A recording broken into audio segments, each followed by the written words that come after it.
ਰਤਨਾ ਰਤਨ ਪਦਾਰਥ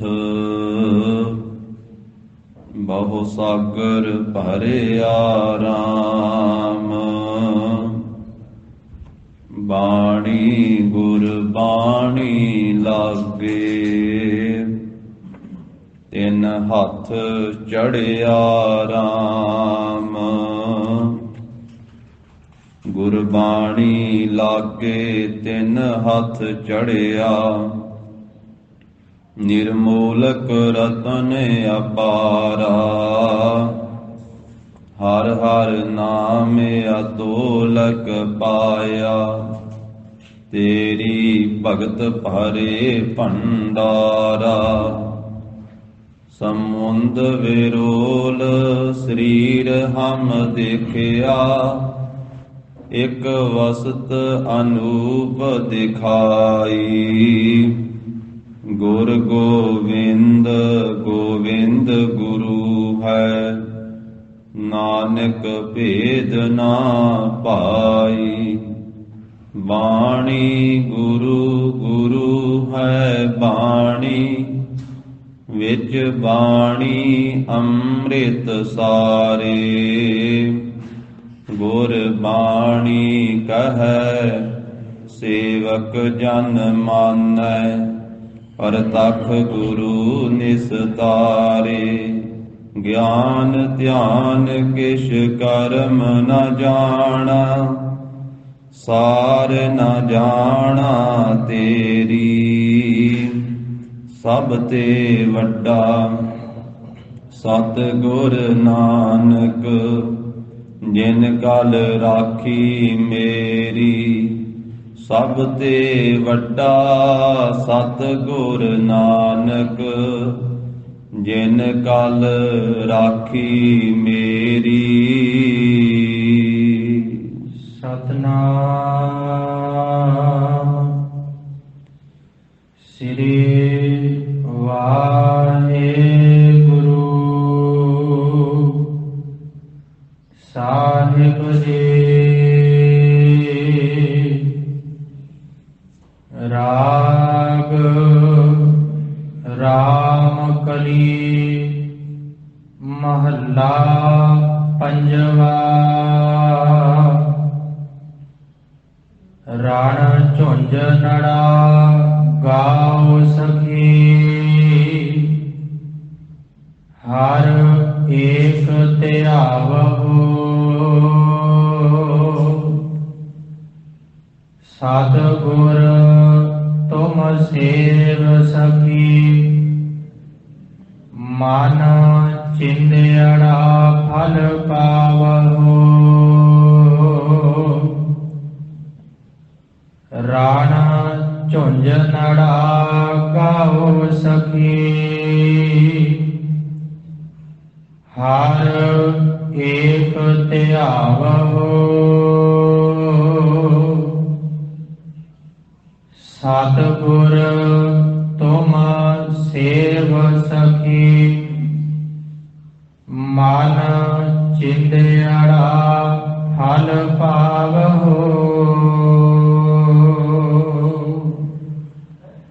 ਵਾਹਿਗੁਰੂ ਜੀ ਕਾ ਖਾਲਸਾ ਵਾਹਿਗੁਰੂ ਜੀ ਕੀ ਫਤਿਹ। ਜਾਹਰ ਜਹੂਰ ਹਾਜ਼ਰ ਹਜੂਰ ਸਰਬ ਕਲਾ ਭਰਪੂਰ। ਪਤਿਤ ਪਾਵਨ ਭਗਤ ਵਛਲ ਗਰੀਬ ਨਿਵਾਜ ਅੰਤਰਜਾਮੀ ਦਸਾਂ ਪਾਤਸ਼ਾਹੀਆਂ ਦੀ ਜੋਤ। ਧੰਨ ਸ੍ਰੀ ਗੁਰੂ ਗ੍ਰੰਥ ਸਾਹਿਬ ਜੀ ਮਹਾਰਾਜ। ਸਤਿਗੁਰਾਂ ਦੀ ਅਪਰੰਪਾਰ ਕਿਰਪਾ ਰਹਿਮਤ ਦਾ ਸਦਕਾ ਜਗਤ ਗੁਰੂ ਜਾਹਰ ਪੀਰ ਜਗਤ ਗੁਰ ਬਾਬਾ ਸ੍ਰੀ ਗੁਰੂ ਨਾਨਕ ਦੇਵ ਸਾਹਿਬ ਜੀ ਮਹਾਰਾਜ ਸਤਿਗੁਰਾਂ ਦਾ ਪਾਵਨ ਅਸਥਾਨ ਗੁਰਦੁਆਰਾ ਸ੍ਰੀ ਬੇਰ ਸਾਹਿਬ ਸਤਿਗੁਰਾਂ ਦੇ ਪਾਵਨ ਦਰਬਾਰ ਦੀਆਂ ਹਾਜ਼ਰੀਆਂ ਭਰਦਿਆਂ ਹੋਇਆਂ ਗਰੀਬ ਨਵਾਜ ਸਾਹਿਬ ਜੀ ਕੇ ਅੰਮ੍ਰਿਤਮਈ ਦਰਸ਼ਨ ਸਤ ਸੰਗਤ ਦਾ ਅਮੋਲਕ ਸੁਭਾਗਾ ਸਮਾਂ ਗੁਰੂ ਕੀ ਸੰਗਤ ਜੀ ਪ੍ਰਾਪਤ ਹੋਇਆ ਹੈ। ਧੰਨ ਸੋ ਵੇਲਾ ਜਿਤ ਦਰਸ਼ਨ ਕਰਨਾ ਹੋ ਬਲਿਹਾਰੀ ਸਤਿਗੁਰ ਚਰਨਾ। ਧਨ ਸੋ ਵੇਲਾ ਘੜੀ ਧਨ, ਧਨ ਮੂਰਤ ਪਲ ਸਾਰ। ਧਨ ਸੋ ਦਿਨਸ ਸੰਜੋਗੜਾ, ਜਿਤ ਡਿਠਾ ਗੁਰ ਦਰਸਾਰ। ਗਰੀਬ ਨਵਾਜ ਸਾਹਿਬ ਜੀ ਨੇ ਕਿਰਪਾ ਕੀਤੀ ਹੈ ਸਤਿਗੁਰੂ ਜੀ ਦੇ ਪਾਵਨ ਦਰਬਾਰ ਦੀ ਮਰਿਆਦਾ ਅਨੁਸਾਰ। ਅੰਮ੍ਰਿਤ ਵੇਲਾ ਸੱਚ ਨਾਉ ਵਡਿਆਈ ਵਿਚਾਰ। ਅੰਮ੍ਰਿਤ ਵੇਲੇ ਤੋਂ ਪੰਜ ਬਾਣੀਆਂ ਦਾ ਨਿਤਨੇਮ, ਆਸਾ ਕੀ ਵਾਰ ਦਾ ਸੰਪੂਰਨ ਕੀਰਤਨ ਸਤਿਗੁਰਾਂ ਦੀ ਪਾਵਨ ਹਜ਼ੂਰੀ ਅੰਦਰ ਹੋਇਆ ਹੈ। ਧੰਨ ਸ੍ਰੀ ਗੁਰੂ ਗ੍ਰੰਥ ਸਾਹਿਬ ਮਹਾਰਾਜ ਜੀ ਨੇ ਆਪਣੇ ਪਾਵਨ ਤਖਤ ਤੇ ਪ੍ਰਕਾਸ਼ਮਾਨ ਹੋ ਕਰਕੇ ਸੰਗਤਾਂ ਨੂੰ ਖੁੱਲੇ ਦਰਸ਼ਨ ਬਖਸ਼ ਕਰਕੇ ਨਿਹਾਲ ਕੀਤਾ। ਟੱਲ ਭੱਟ ਜੀ ਦੇ ਪਾਵਨ ਬਚਨ ਹਨ, ਸੋ ਕਹੋ ਟੱਲ ਗੁਰ ਸੇਵੀਐ, ਅਹਨਿਸ ਸਹਿਜ ਸੁਭਾਏ। ਦਰਸ਼ਨ ਪਰਸਿਐ ਗੁਰੂ ਕੈ, ਜਨਮ ਮਰਨ ਦੁਖ ਜਾਏ। ਗੁਰੂ ਸਾਹਿਬ ਜੀ ਦੇ ਦਰਸ਼ਨ ਕਰਨ ਦੇ ਨਾਲ ਜਨਮ ਅਤੇ ਮਰਨ ਦਾ ਦੁੱਖ ਚਲੇ ਜਾਂਦਾ ਹੈ, ਸੁਖ ਸਰੂਪ ਦੀ ਪ੍ਰਾਪਤੀ ਹੋ ਜਾਂਦੀ ਹੈ। ਲੜੀਵਾਰ ਰੂਪ ਦੇ ਵਿੱਚ ਜੋ ਅੱਜ ਦਾ ਪਵਿੱਤਰ ਉਪਦੇਸ਼ ਸਤਿਗੁਰੂ ਜੀ ਬਖਸ਼ਿਸ਼ ਕਰ ਰਹੇ ਹਨ, ਰਾਮਕਲੀ ਰਾਗ ਦੇ ਅੰਦਰ 927 ਅੰਗ ਤੇ ਸਤਿਗੁਰੂ ਜੀ ਦਾ ਪਾਵਨ ਪਵਿੱਤਰ ਸ਼ਬਦ ਸੋਭਨੀਕ ਹੈ। ਜਿਸ ਪ੍ਰਕਾਰ ਸਤਿਗੁਰੂ ਜੀ ਬਖਸ਼ਿਸ਼ ਕਰਦੇ ਹਨ, ਸ਼ਰਧਾ ਭਾਵਨਾ ਅਦਬ ਸਤਿਕਾਰ ਸਹਿਤ ਸਰਵਣ ਕਰੀਏ ਜੀ। ਸਤਨਾਮ ਵਾਹਿਗੁਰੂ ਸਾਹਿਬ ਜੀ। ਰਾਗ ਰਾਮਕਲੀ ਮਹੱਲਾ ਪੰਜਵਾ। ਰਾਗ ਰਾਮਕਲੀ ਹੈ। ਪੰਚਮ ਪਾਤਸ਼ਾਹ ਧੰਨ ਸ੍ਰੀ ਗੁਰੂ ਅਰਜਨ ਦੇਵ ਸਾਹਿਬ ਜੀ ਮਹਾਰਾਜ ਆਪਣੀ ਪਵਿੱਤਰ ਰਸਨਾ ਤੋਂ ਉਚਾਰਨ ਕਰਦੇ ਹਨ, ਜਿਨ੍ਹਾਂ ਸਤਿਗੁਰਾਂ ਨੇ ਸੰਸਾਰ ਦੀ ਕਲਿਆਣ ਕਰਨ ਹਿਤ ਬਿਕਰਮੀ ਸੰਮਤ 1620 ਨੂੰ ਸ੍ਰੀ ਗੋਇੰਦਵਾਲ ਸਾਹਿਬ ਦੇ ਵਿੱਚ ਧੰਨ ਧੰਨ ਪਿਤਾ, ਧੰਨ ਧੰਨ ਕੁਲ, ਧੰਨ ਧੰਨ ਸੋ ਜਨਨੀ ਜਿਨ ਗੁਰੂ ਜਣਿਆ ਮਾਏ। ਪਿਤਾ ਸੋਢੀ ਸੁਲਤਾਨ ਚੌਥੇ ਪਾਤਸ਼ਾਹ ਧੰਨ ਧੰਨ ਸ੍ਰੀ ਗੁਰੂ ਰਾਮਦਾਸ ਸਾਹਿਬ ਜੀ ਮਹਾਰਾਜ, ਮਾਤਾ ਧੰਨ ਧੰਨ ਬੀਬੀ ਭਾਨੀ ਜੀ, ਤਿੰਨਾਂ ਦੇ ਗ੍ਰਹਿ ਵਿਖੇ ਧੰਨ ਸ੍ਰੀ ਗੁਰੂ ਅਰਜਨ ਦੇਵ ਸਾਹਿਬ ਮਹਾਰਾਜ ਜੀ ਪ੍ਰਗਟ ਹੋਏ 1620 ਬਿਕਰਮੀ ਸੰਮਤ ਨੂੰ। ਬਚਪਨ ਦੇ 11 ਸਾਲ ਨਾਨਾ ਸਤਿਗੁਰੂ ਤੀਜੇ ਪਾਤਸ਼ਾਹ ਸ੍ਰੀ ਗੁਰੂ ਅਮਰਦਾਸ ਸਾਹਿਬ ਮਹਾਰਾਜ ਜੀ ਦੀ ਚਰਨ ਸ਼ਰਨ ਵਿੱਚ ਬਤੀਤ ਹੋਏ। 1631 ਬਿਕਰਮੀ ਸੰਮਤ ਨੂੰ ਚੌਥੇ ਪਾਤਸ਼ਾਹ ਸ੍ਰੀ ਗੁਰੂ ਰਾਮਦਾਸ ਸਾਹਿਬ ਮਹਾਰਾਜ ਜੀ ਗੁਰਤਾ ਗੱਦੀ ਦੇ ਤਖਤ ਤੇ ਸੋਭਨੀਕ ਹੋਏ ਤੇ ਤੀਜੇ ਪਾਤਸ਼ਾਹ ਧੰਨ ਸ੍ਰੀ ਗੁਰੂ ਅਮਰਦਾਸ ਸਾਹਿਬ ਮਹਾਰਾਜ ਜੀ ਨੇ ਸੱਚਖੰਡ ਬਿਆਨਾ ਕੀਤਾ। 7 ਸਾਲ ਸਤਿਗੁਰੂ ਚੌਥੇ ਪਾਤਸ਼ਾਹ ਜੀ ਨੇ ਪਾਵਨ ਗੁਰਿਆਈ ਕੀਤੀ ਹੈ ਔਰ ਜਿਸ ਵੇਲੇ 16 ਸਾਲਾਂ ਦੀ ਉਮਰ ਹੋਈ ਹੈ, ਪੰਜਵੇਂ ਪਾਤਸ਼ਾਹ ਮਹਾਰਾਜ ਸ੍ਰੀ ਗੁਰੂ ਅਰਜਨ ਦੇਵ ਸਾਹਿਬ ਸੱਚੇ ਪਾਤਸ਼ਾਹ ਜੀ ਦੀ 1636 ਬਿਕਰਮੀ ਸੰਮਤ ਨੂੰ ਆਪ ਜੀ ਦਾ ਆਨੰਦ ਕਾਰਜ ਮੌ ਸਾਹਿਬ ਨਗਰ ਦੇ ਵਿੱਚ ਜੋ ਫਲੌਰ ਦੇ ਇਲਾਕੇ ਵਿੱਚ ਹੈ, ਮਹਾਰਾਜ ਸਾਹਿਬ ਜੀ ਦਾ ਆਨੰਦ ਕਾਰਜ ਹੁੰਦਾ ਹੈ ਮਾਤਾ ਗੰਗਾ ਜੀ ਦੇ ਨਾਲ।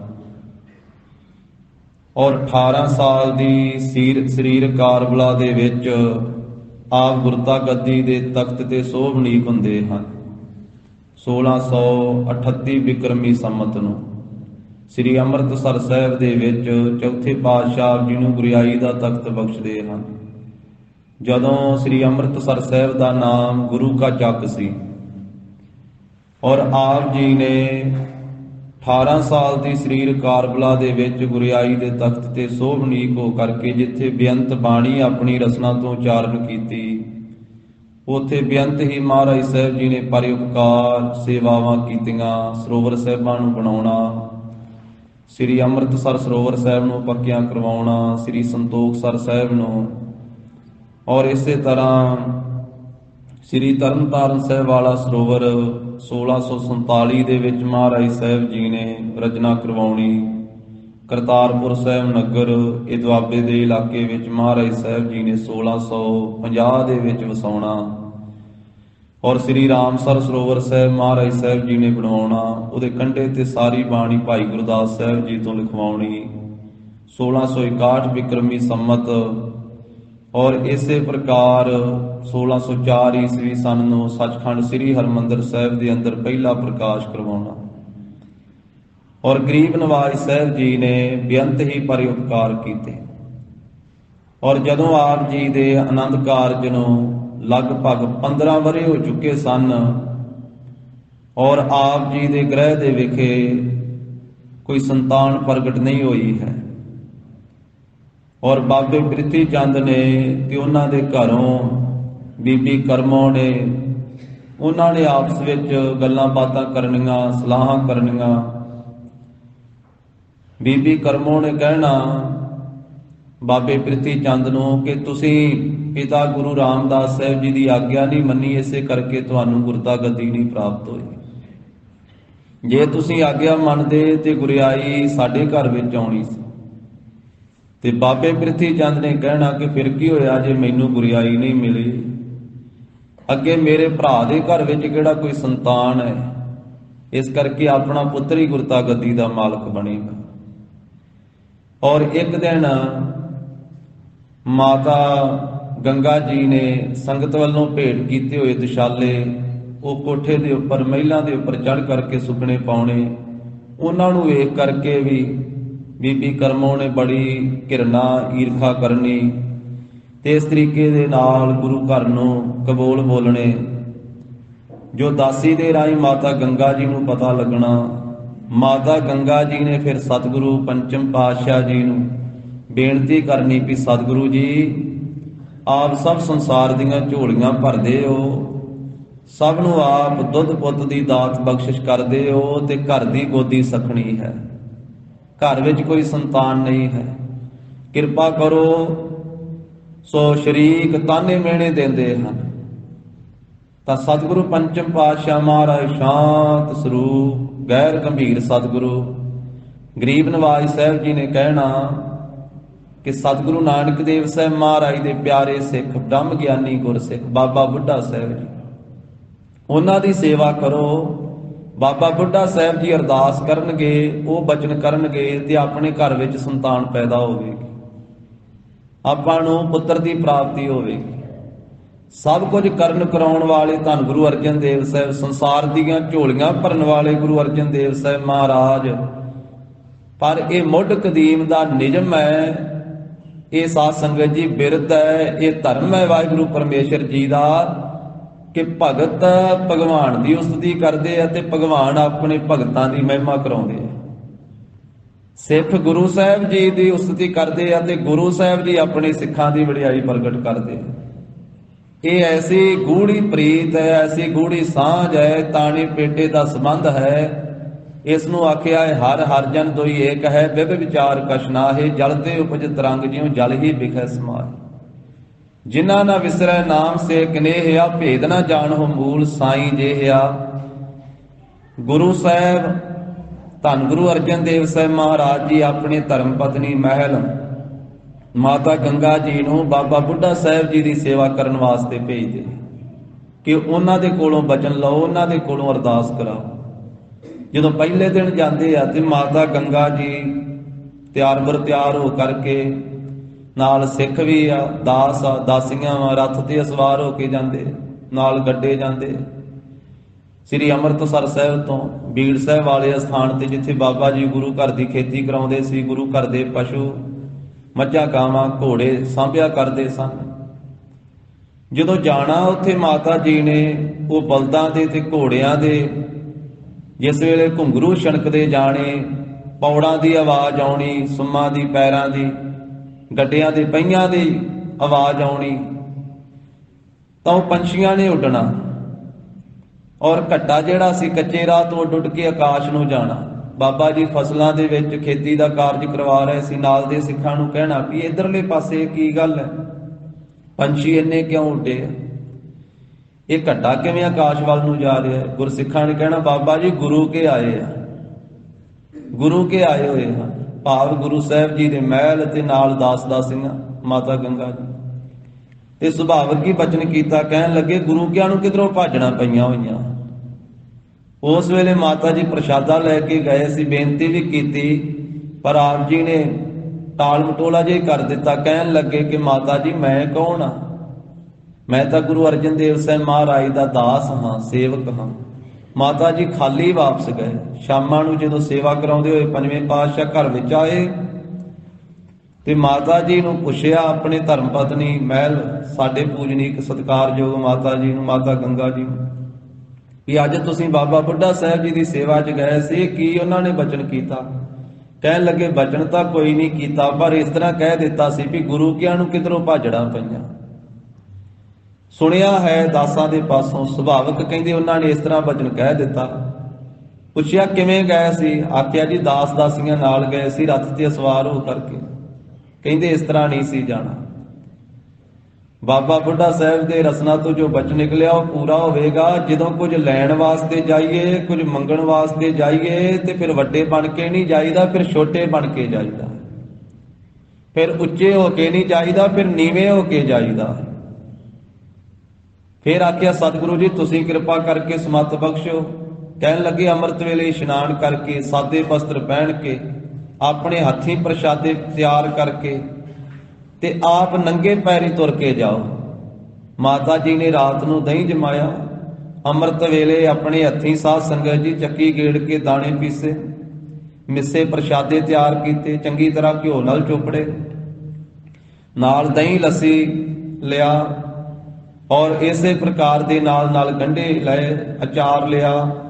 ਇਹ ਸਾਰੀ ਤਿਆਰੀ ਕਰਕੇ ਮਾਤਾ ਜੀ ਨੇ ਸਾਦੇ ਵਸਤਰ ਪਹਿਨ ਕੇ ਪ੍ਰਸ਼ਾਦੇ ਆਪਣੇ ਸੀਸ ਤੇ ਚੰਗੇਰ ਵਿੱਚ ਰੱਖ ਕੇ, ਛਾਬੇ ਵਿੱਚ ਰੱਖ ਕੇ, ਆਪਣੇ ਸੀਸ ਉੱਤੇ ਰੱਖ ਕੇ ਨੰਗੇ ਚਰਨੀ ਮਾਤਾ ਗੰਗਾ ਜੀ ਅੰਮ੍ਰਿਤਸਰ ਸਾਹਿਬ ਤੋਂ ਚੱਲੇ। ਦਾਸ ਦਾਸੀਆਂ ਤਿਆਰ ਹੋਏ, ਕਹਿਣ ਲੱਗੇ ਕਿਸੇ ਨੇ ਸਾਡੇ ਨਾਲ ਨਹੀਂ ਜਾਣਾ, ਅਸੀਂ ਇਕੱਲੇ ਜਾਵਾਂਗੇ। ਮਾਤਾ ਜੀ ਅੱਗੇ ਅੱਗੇ ਜਾ ਰਹੇ ਆ। ਦਾਸ ਦਾਸੀਆਂ ਨੇ ਆਖਿਆ ਵੀ ਆਪਾਂ ਮਾਤਾ ਜੀ ਨੂੰ ਇਕੱਲਿਆਂ ਥੋੜਾ ਤੋਰਨਾ ਹੈ। ਸਿੱਖ ਵੀ ਤੇ ਕੁਝ ਦਾਸੀਆਂ ਵੀ ਮਾਤਾ ਜੀ ਦੀਆਂ ਭੈਣਾਂ ਬੀਬੀਆਂ ਉਹ ਪਿੱਛੇ ਪਿੱਛੇ ਤੁਰ ਕੇ ਆਈਆਂ। ਮਾਤਾ ਜੀ ਅੱਗੇ ਅੱਗੇ ਅੰਮ੍ਰਿਤਸਰ ਸਾਹਿਬ ਤੋਂ ਬੀੜ ਸਾਹਿਬ ਵਾਲੇ ਸਥਾਨ ਤੇ ਪਹੁੰਚੇ। ਅੱਗੇ ਖੇਤਾਂ ਦੇ ਵਿੱਚ ਬਾਬਾ ਬੁੱਢਾ ਸਾਹਿਬ, ਉਹਨਾਂ ਨੇ ਆਪ ਆ ਕਰਕੇ ਮਾਤਾ ਜੀ ਦੇ ਸੀਸ ਤੋਂ ਉਹ ਪ੍ਰਸ਼ਾਦਿਆਂ ਵਾਲਾ ਛਾਬਾ, ਦਹੀਂ ਲੱਸੀ ਲਾਇਆ, ਉੱਥੇ ਬੈਠ ਕੇ ਆਖਿਆ ਮਾਤਾ ਜੀ ਬੜੀ ਭੁੱਖ ਲੱਗੀ ਹੈ। ਮਾਂ ਨੂੰ ਪਤਾ ਹੁੰਦਾ ਹੈ ਪੁੱਤਰ ਨੂੰ ਭੁੱਖ ਲੱਗੀ ਹੈ, ਲਿਆਓ ਮਾਤਾ ਜੀ ਛਕਾਓ ਪ੍ਰਸ਼ਾਦਾ। ਜਲ ਵਰਤ ਕੇ ਬਾਬਾ ਬੁੱਢਾ ਸਾਹਿਬ ਜੀ ਵੱਟ ਤੇ ਬਹਿ ਕੇ ਪ੍ਰਸ਼ਾਦਾ ਛਕਣ ਲੱਗੇ। ਜਦੋਂ ਪ੍ਰਸ਼ਾਦਾ ਛਕ ਰਹੇ ਆ ਤੇ ਮਾਤਾ ਜੀ ਬੇਨਤੀ ਕੀਤੀ ਆ ਤੇ ਉਸ ਵੇਲੇ ਫਿਰ ਅੰਤਰਾਤਮਾ ਹੀ ਗੁਰੂ ਨਾਨਕ ਸਾਹਿਬ ਦੇ ਚਰਨਾਂ ਵਿੱਚ ਅਰਦਾਸ ਬੇਨਤੀ ਕਰਕੇ ਤੇ ਨਾਲੇ ਬਚਨ ਕੀਤਾ। ਕਹਿਣ ਲੱਗੇ ਮਾਤਾ ਜੀ ਕਰਨ ਕਰਾਉਣ ਵਾਲੇ ਤੇ ਧੰਨ ਗੁਰੂ ਅਰਜਨ ਸਾਹਿਬ ਮਹਾਰਾਜ ਹੀ ਆ, ਪਰ ਆਪਣੇ ਸਿੱਖਾਂ ਨੂੰ ਦਾਸਾਂ ਨੂੰ ਵਡਿਆਈ ਬਖਸ਼ਦੇ ਆ। ਪ੍ਰਸ਼ਾਦਾ ਛਕ ਰਹੇ ਆ ਤੇ ਨਾਲੇ ਬਚਨ ਕਰਦੇ ਮਾਤਾ ਜੀ ਤੁਹਾਡੇ ਘਰ ਵਿੱਚ ਜੋਧਾ ਪੁੱਤਰ ਪੈਦਾ ਹੋਵੇਗਾ। ਮਾਤਾ ਜੀ ਐਸਾ ਤੁਹਾਡਾ ਸਾਹਿਬਜ਼ਾਦਾ ਹੋਵੇਗਾ ਜਿਵੇਂ ਦਾਸ ਨੇ ਪ੍ਰਸ਼ਾਦਾ ਛਕਦੇ ਆ ਗੰਢੇ ਭੰਨੇ ਨਾ ਮੁੱਕੀ ਮਾਰ ਕੇ ਇਹਨਾਂ ਦਾ ਸਿਰ ਭੰਨਿਆ ਹੈ, ਇਸੇ ਤਰ੍ਹਾਂ ਮਾਤਾ ਜੀ ਜ਼ਾਲਮਾਂ ਦੇ ਸਿਰ ਭੰਨ ਦਿਆ ਕਰੇਗਾ ਤੁਹਾਡਾ ਪੁੱਤਰ। ਸਮੇਂ ਦੇ ਨਾਲ ਫਿਰ ਸਾਧ ਸੰਗਤ ਜੀ 1652 ਬਿਕਰਮੀ ਸੰਮਤ ਨੂੰ ਬਾਬਾ ਜੀ ਦੇ ਬਚਨ ਕਰਨ ਤੋਂ ਅਗਲੇ ਸਾਲ ਗੁਰੂ ਕੀ ਵਡਾਲੀ ਨਗਰ ਦੇ ਵਿੱਚ, ਜਿਸ ਨੂੰ ਪਹਿਲਾਂ ਕੱਲੀ ਵਡਾਲੀ ਕਿਹਾ ਜਾਂਦਾ ਸੀ, ਫਿਰ ਗੁਰੂ ਸਾਹਿਬ ਜੀ ਉੱਥੇ ਗਏ ਪਰਿਵਾਰ ਸਮੇਤ, ਤਾਂ ਉਸ ਨਗਰ ਦਾ ਨਾਮ ਵਡਾਲੀ ਤੋਂ ਗੁਰੂ ਕੀ ਵਡਾਲੀ ਪਿਆ। 1652 ਬਿਕਰਮੀ ਸੰਮਤ ਨੂੰ ਗੁਰੂ ਸਾਹਿਬ ਜੀ ਦੀ ਆਨੰਦ ਕਾਰਜ ਤੋਂ 16 ਸਾਲ ਬਾਅਦ ਗੁਰੂ ਹਰਗੋਬਿੰਦ ਸਾਹਿਬ ਮਹਾਰਾਜ ਜੀ ਦਾ ਪ੍ਰਕਾਸ਼ ਹੋਇਆ। ਬਾਬਾ ਬੁੱਢਾ ਸਾਹਿਬ ਜੀ ਦਰਸ਼ਨ ਕਰਨ ਵਾਸਤੇ ਜਾਂਦੇ ਆ ਤੇ ਪੰਜਵੇਂ ਪਾਤਸ਼ਾਹ ਮਹਾਰਾਜ ਬਾਬਾ ਬੁੱਢਾ ਸਾਹਿਬ ਜੀ ਦੀ ਰਸਨਾ ਤੋਂ ਹੀ ਨਾਮ ਰਖਾਉਂਦੇ। ਬਾਬਾ ਬੁੱਢਾ ਸਾਹਿਬ ਜੀ ਨਾਮ ਰੱਖਦੇ ਆ ਸ੍ਰੀ ਹਰਗੋਬਿੰਦ ਸਾਹਿਬ। ਜਦੋਂ ਛੇਵੇਂ ਪਾਤਸ਼ਾਹ ਮਹਾਰਾਜ ਪ੍ਰਗਟ ਹੋਏ ਤੇ ਇਸ ਖੁਸ਼ੀ ਦੇ ਵਿੱਚ, ਇਸ ਸ਼ੁਕਰਾਨੇ ਦੇ ਵਿੱਚ ਪੰਚਮ ਪਾਤਸ਼ਾਹ ਮਹਾਰਾਜ ਸਾਹਿਬ ਜੀ ਨੇ ਅਨੇਕਾਂ ਸ਼ਬਦ ਉਚਾਰਨ ਕੀਤੇ। ਉਸ ਵੇਲੇ ਸਤਿਗੁਰ ਸਾਚੈ ਦੀਆ ਭੇਜ, ਚਿਰ ਜੀਵਨ ਉਪਜਿਆ ਸੰਜੋਗ, ਇਸੇ ਤਰ੍ਹਾਂ ਪਰਮੇਸ਼ਰ ਦਿੱਤਾ ਬੰਨਾ, ਦੁੱਖ ਰੋਗ ਕਾ ਡੇਰਾ ਭੰਨਾ, ਅਣਤ ਕਰਹਿ ਨਰ ਨਾਰੀ, ਹਰ ਹਰ ਪ੍ਰਭ ਕਿਰਪਾ ਧਾਰੀ। ਜਿੱਥੇ ਆਦਿਕ ਹੋਰ ਸ਼ਬਦ ਉਚਾਰਨ ਕੀਤੇ, ਜੋ ਇਹ ਪਵਿੱਤਰ ਸ਼ਬਦ ਮਹਾਰਾਜ 927 ਅੰਗ ਤੇ ਬਖਸ਼ਿਸ਼ ਕਰ ਰਹੇ ਆ ਦੋਹਾਂ ਪੰਕਤੀਆਂ ਵਾਲਾ, ਇਹ ਸ਼ਬਦ ਵੀ ਪੰਚਮ ਪਾਤਸ਼ਾਹ ਜੀ ਨੇ ਉਸ ਮੌਕੇ ਤੇ ਉਚਾਰਨ ਕੀਤਾ ਜਦੋਂ ਗੁਰੂ ਸਾਹਿਬ ਜੀ ਦੇ ਘਰ ਵਿੱਚ ਸਾਹਿਬਜ਼ਾਦਾ ਪ੍ਰਗਟ ਹੋਇਆ। ਮੀਰੀ ਪੀਰੀ ਦੇ ਮਾਲਕ ਛੇਵੇਂ ਪਾਤਸ਼ਾਹ ਜੀ ਦਾ ਪ੍ਰਕਾਸ਼ ਹੋਇਆ ਤੇ ਧੰਨ ਸ੍ਰੀ ਗੁਰੂ ਅਰਜਨ ਦੇਵ ਸਾਹਿਬ ਮਹਾਰਾਜ ਵਾਹਿਗੁਰੂ ਜੀ ਦਾ ਸ਼ੁਕਰਾਨਾ ਕਰਦਿਆਂ ਹੋਇਆਂ ਰਾਗ ਰਾਮਕਲੀ ਮਹੱਲਾ ਪੰਜਵਾ। ਰਾਮਕਲੀ ਰਾਗ ਦੇ ਵਿੱਚ ਪੰਚਮ ਪਾਤਸ਼ਾਹ ਮਹਾਰਾਜ ਉਚਾਰਨ ਕਰਦੇ ਆ। ਸਭ ਮਾਈਆਂ ਭਾਈਆਂ ਨੂੰ, ਸਭ ਸਿੱਖ ਸੇਵਕ ਸੰਗਤਾਂ ਨੂੰ ਸਤਿਗੁਰੂ ਜੀ ਉਪਦੇਸ਼ ਬਖਸ਼ਿਸ਼ ਕਰ ਰਹੇ ਹਨ। ਰਣ ਝੁੰਝ ਨੜਾ ਗਾਓ ਸਖੀ। ਸਖੀ ਹੇ ਗੁਰ ਸਿੱਖੋ, ਸਖੀਓ ਗੁਰਸਿੱਖ ਰੂਪੀ ਸਖੀਓ, ਮਹਾਤਮਾ ਰੂਪੀ ਸੰਤ ਜਨਾ ਰੂਪੀ ਸਖੀਓ। ਰਣ ਜੋ ਸੁੰਦਰ ਹੈ ਨਾ, ਝੁੰਝਨੜਾ ਜਿਸ ਵਿੱਚ ਇੱਕ ਰਸ ਝੁਨਕਾਰ ਪੈ ਰਹੀ ਹੈ, ਐਸਾ ਪਰਮੇਸ਼ਰ ਦਾ ਜਸ ਜੋ ਇੱਕ ਰਸ ਵਾਹਿਗੁਰੂ ਜੀ ਦਾ ਕੀਰਤਨ ਗਾਉਣਾ ਹੈ। ਸੋ ਸੁੰਦਰ ਪਰਮੇਸ਼ਰ ਵਾਹਿਗੁਰੂ ਜੀ ਦਾ ਆਨੰਦ ਦੇਣ ਵਾਲਾ, ਇੱਕ ਰਸ ਝੁਨਕਾਰ ਪੈਣ ਵਾਲਾ ਐਸਾ ਪਰਮੇਸ਼ਰ ਵਾਹਿਗੁਰੂ ਜੀ ਦਾ ਜਸ ਗਾਉਣਾ ਕਰੋ ਗੁਰਮੁਖ ਸਖੀਆਂ ਰੂਪੀ, ਹੇ ਮਹਾਤਮਾ ਰੂਪੀ ਸਖੀਓ। ਸੋ ਵਾਹਿਗੁਰੂ ਪਰਮੇਸ਼ਰ ਦਾ ਜਸ ਗਾਓ, ਕੀਰਤਨ ਗਾਓ। ਫਿਰ ਰਣ ਨਾਮ ਹੈ ਸਾਧ ਸੰਗਤ ਜੀ ਜੰਗ ਦੇ ਮੈਦਾਨ ਦਾ, ਰਣ ਭੂਮੀ। ਤਾਂ ਇਹ ਜਿਹੜਾ ਸੰਸਾਰ ਹੈ, ਇੱਕ ਇਹ ਰਣ ਭੂਮੀ ਹੈ, ਜੰਗ ਦਾ ਥਾਂ ਹੈ ਔਰ ਇਹਦੇ ਵਿੱਚ ਜੀਵ ਦਾ ਯੁੱਧ ਚੱਲ ਰਿਹਾ ਹੈ, ਦੈਵੀ ਸੰਪਦਾ ਦਾ ਤੇ ਆਸੁਰੀ ਸੰਪਦਾ ਦਾ, ਸ਼ੁਭ ਗੁਣਾ ਦਾ ਤੇ ਅਵਗੁਣਾ ਦਾ। ਇੱਕ ਪਾਸੇ ਵਿਵੇਕ ਹੈ, ਸਤ ਸੰਤੋਖ ਦਇਆ ਆਦਿ ਇਹ ਗੁਣ ਹਨ। ਇੱਕ ਪਾਸੇ ਕਾਮ ਕ੍ਰੋਧ ਲੋਭ ਮੋਹ ਹੰਕਾਰ ਹੈ। ਤਾਂ ਰਣ ਜਿਹੜਾ ਇਹ ਹਿਰਦੇ ਰੂਪੀ ਇਹ ਜੰਗ ਭੂਮੀ ਹੈ, ਇਹਦੇ ਵਿੱਚ ਇਹ ਯੁੱਧ ਚੱਲ ਰਿਹਾ ਹੈ। ਅੰਦਰ ਹੀ ਸ਼ੁਭ ਗੁਣ ਵਸੇ ਹੋਏ ਆ ਤੇ ਅੰਦਰ ਹੀ ਅਵਗੁਣ ਵਸੇ ਹੋਏ ਆ। ਜਿਵੇਂ ਮਹਾਰਾਜ ਸਾਹਿਬ ਜੀ ਕਹਿੰਦੇ ਹਨ, ਇਸ ਦੇਹ ਹੀ ਅੰਦਰ ਪੰਚ ਚੋਰ ਵਸਾ ਹੈ, ਕਾਮ ਕ੍ਰੋਧ ਲੋਭ ਮੋਹ ਅਹੰਕਾਰਾ। ਅੰਮ੍ਰਿਤ ਲੂਟਾ ਹੈ ਮਨਮੁਖ ਨਹੀਂ ਬੂਝਾ ਹੈ, ਕੋਏ ਨਾ ਸੁਣੈ ਪੁਕਾਰਾ। ਤਾਂ ਗਰੀਬ ਨਵਾਜ ਸਾਹਿਬ ਜੀ ਕਹਿੰਦੇ ਕਿ ਇਹ ਗੁਰੂ ਕਾ ਜਸ ਗਾ ਕਰਕੇ, ਗੁਰੂ ਕਾ ਜਸ ਗਾ ਕੇ, ਗੁਰੂ ਕੇ ਸ਼ਬਦ ਨੂੰ ਜਪ ਕਰਕੇ, ਗੁਰੂ ਕੇ ਕੀਰਤਨ ਨੂੰ ਕਰ ਕਰਕੇ ਤਾਂ ਇਹ ਅਵਗੁਣਾ ਨੂੰ ਜਿੱਤਣਾ ਕਰੋ, ਅਵਗੁਣਾ ਦੇ ਉੱਤੇ ਫਤਿਹ ਪਾਉਣਾ ਕਰੋ। ਵਿਵੇਕ ਦੀ ਜਿੱਤ ਹੋਵੇ, ਮੋਹ ਦੀ ਹਾਰ ਹੋਵੇ। ਤਾਂ ਇਹ ਹਿਰਦੇ ਦੀ ਇਹ ਰਣ ਭੂਮੀ ਦੇ ਵਿੱਚ ਅਵਗੁਣਾ ਨੂੰ ਜਿੱਤ ਕਰਕੇ ਸ਼ੁਭ ਗੁਣਾ ਨੂੰ, ਵਿਵੇਕ ਨੂੰ ਰਾਜ ਭਾਗ ਦਿੱਤਾ ਜਾਵੇ।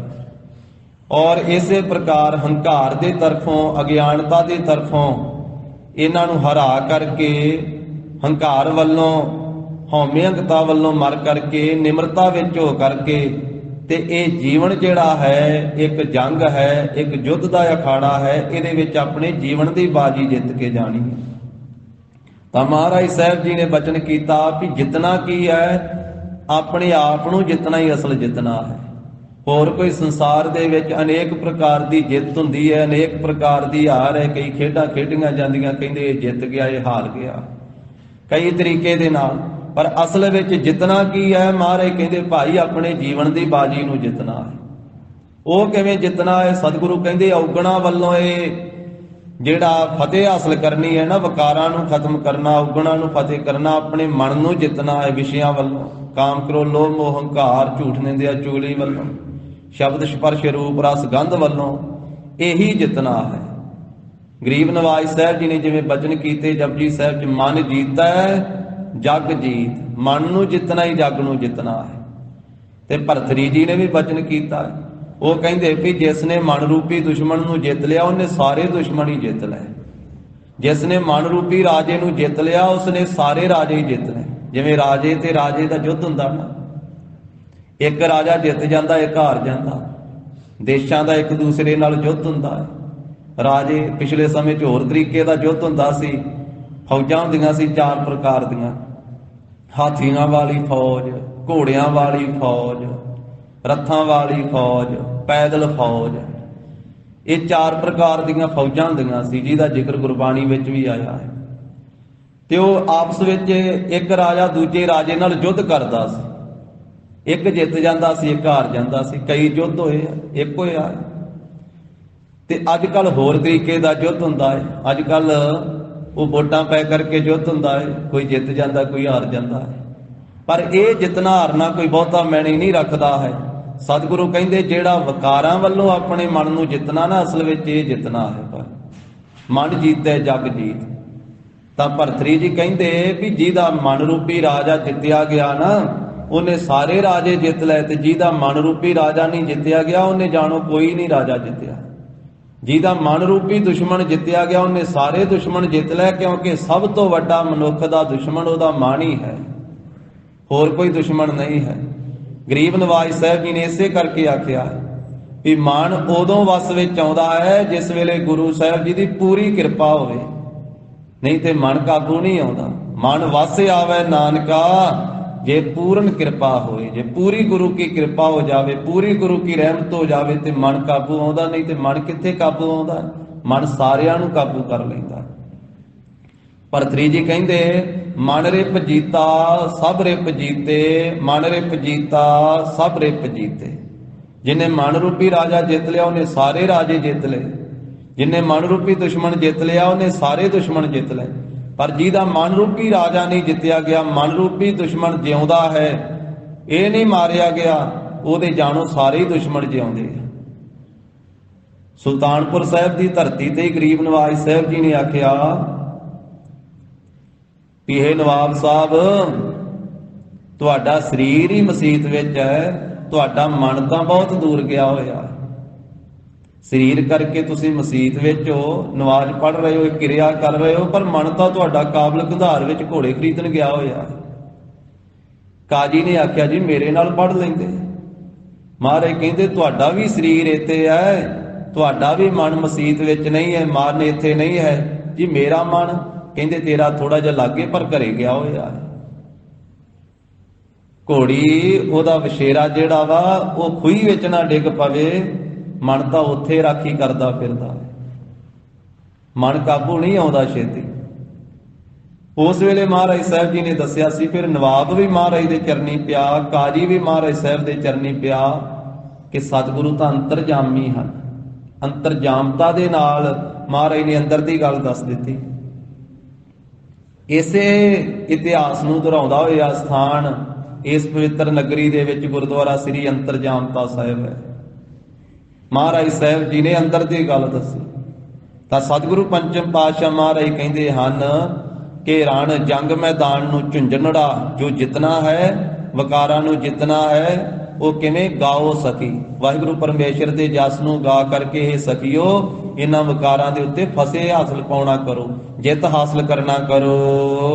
ਹਰ ਏਕ ਧਿਆਵਹੁ ਤੇ ਹਰੀ ਜੋ ਹਰ ਥਾਂ ਤੇ ਵਸਣ ਵਾਲਾ, ਦੁੱਖਾਂ ਦਾ ਹਾਰਕ, ਹਰੇਕ ਨੂੰ ਹਰਿਆਂ ਭਰਿਆਂ ਕਰਨ ਵਾਲਾ ਹੈ। ਏਕ ਜੋ ਇੱਕੋ ਇੱਕ ਹੈ, ਜਿਸ ਵਰਗਾ ਕੋਈ ਦੂਜਾ ਨਹੀਂ ਹੈ।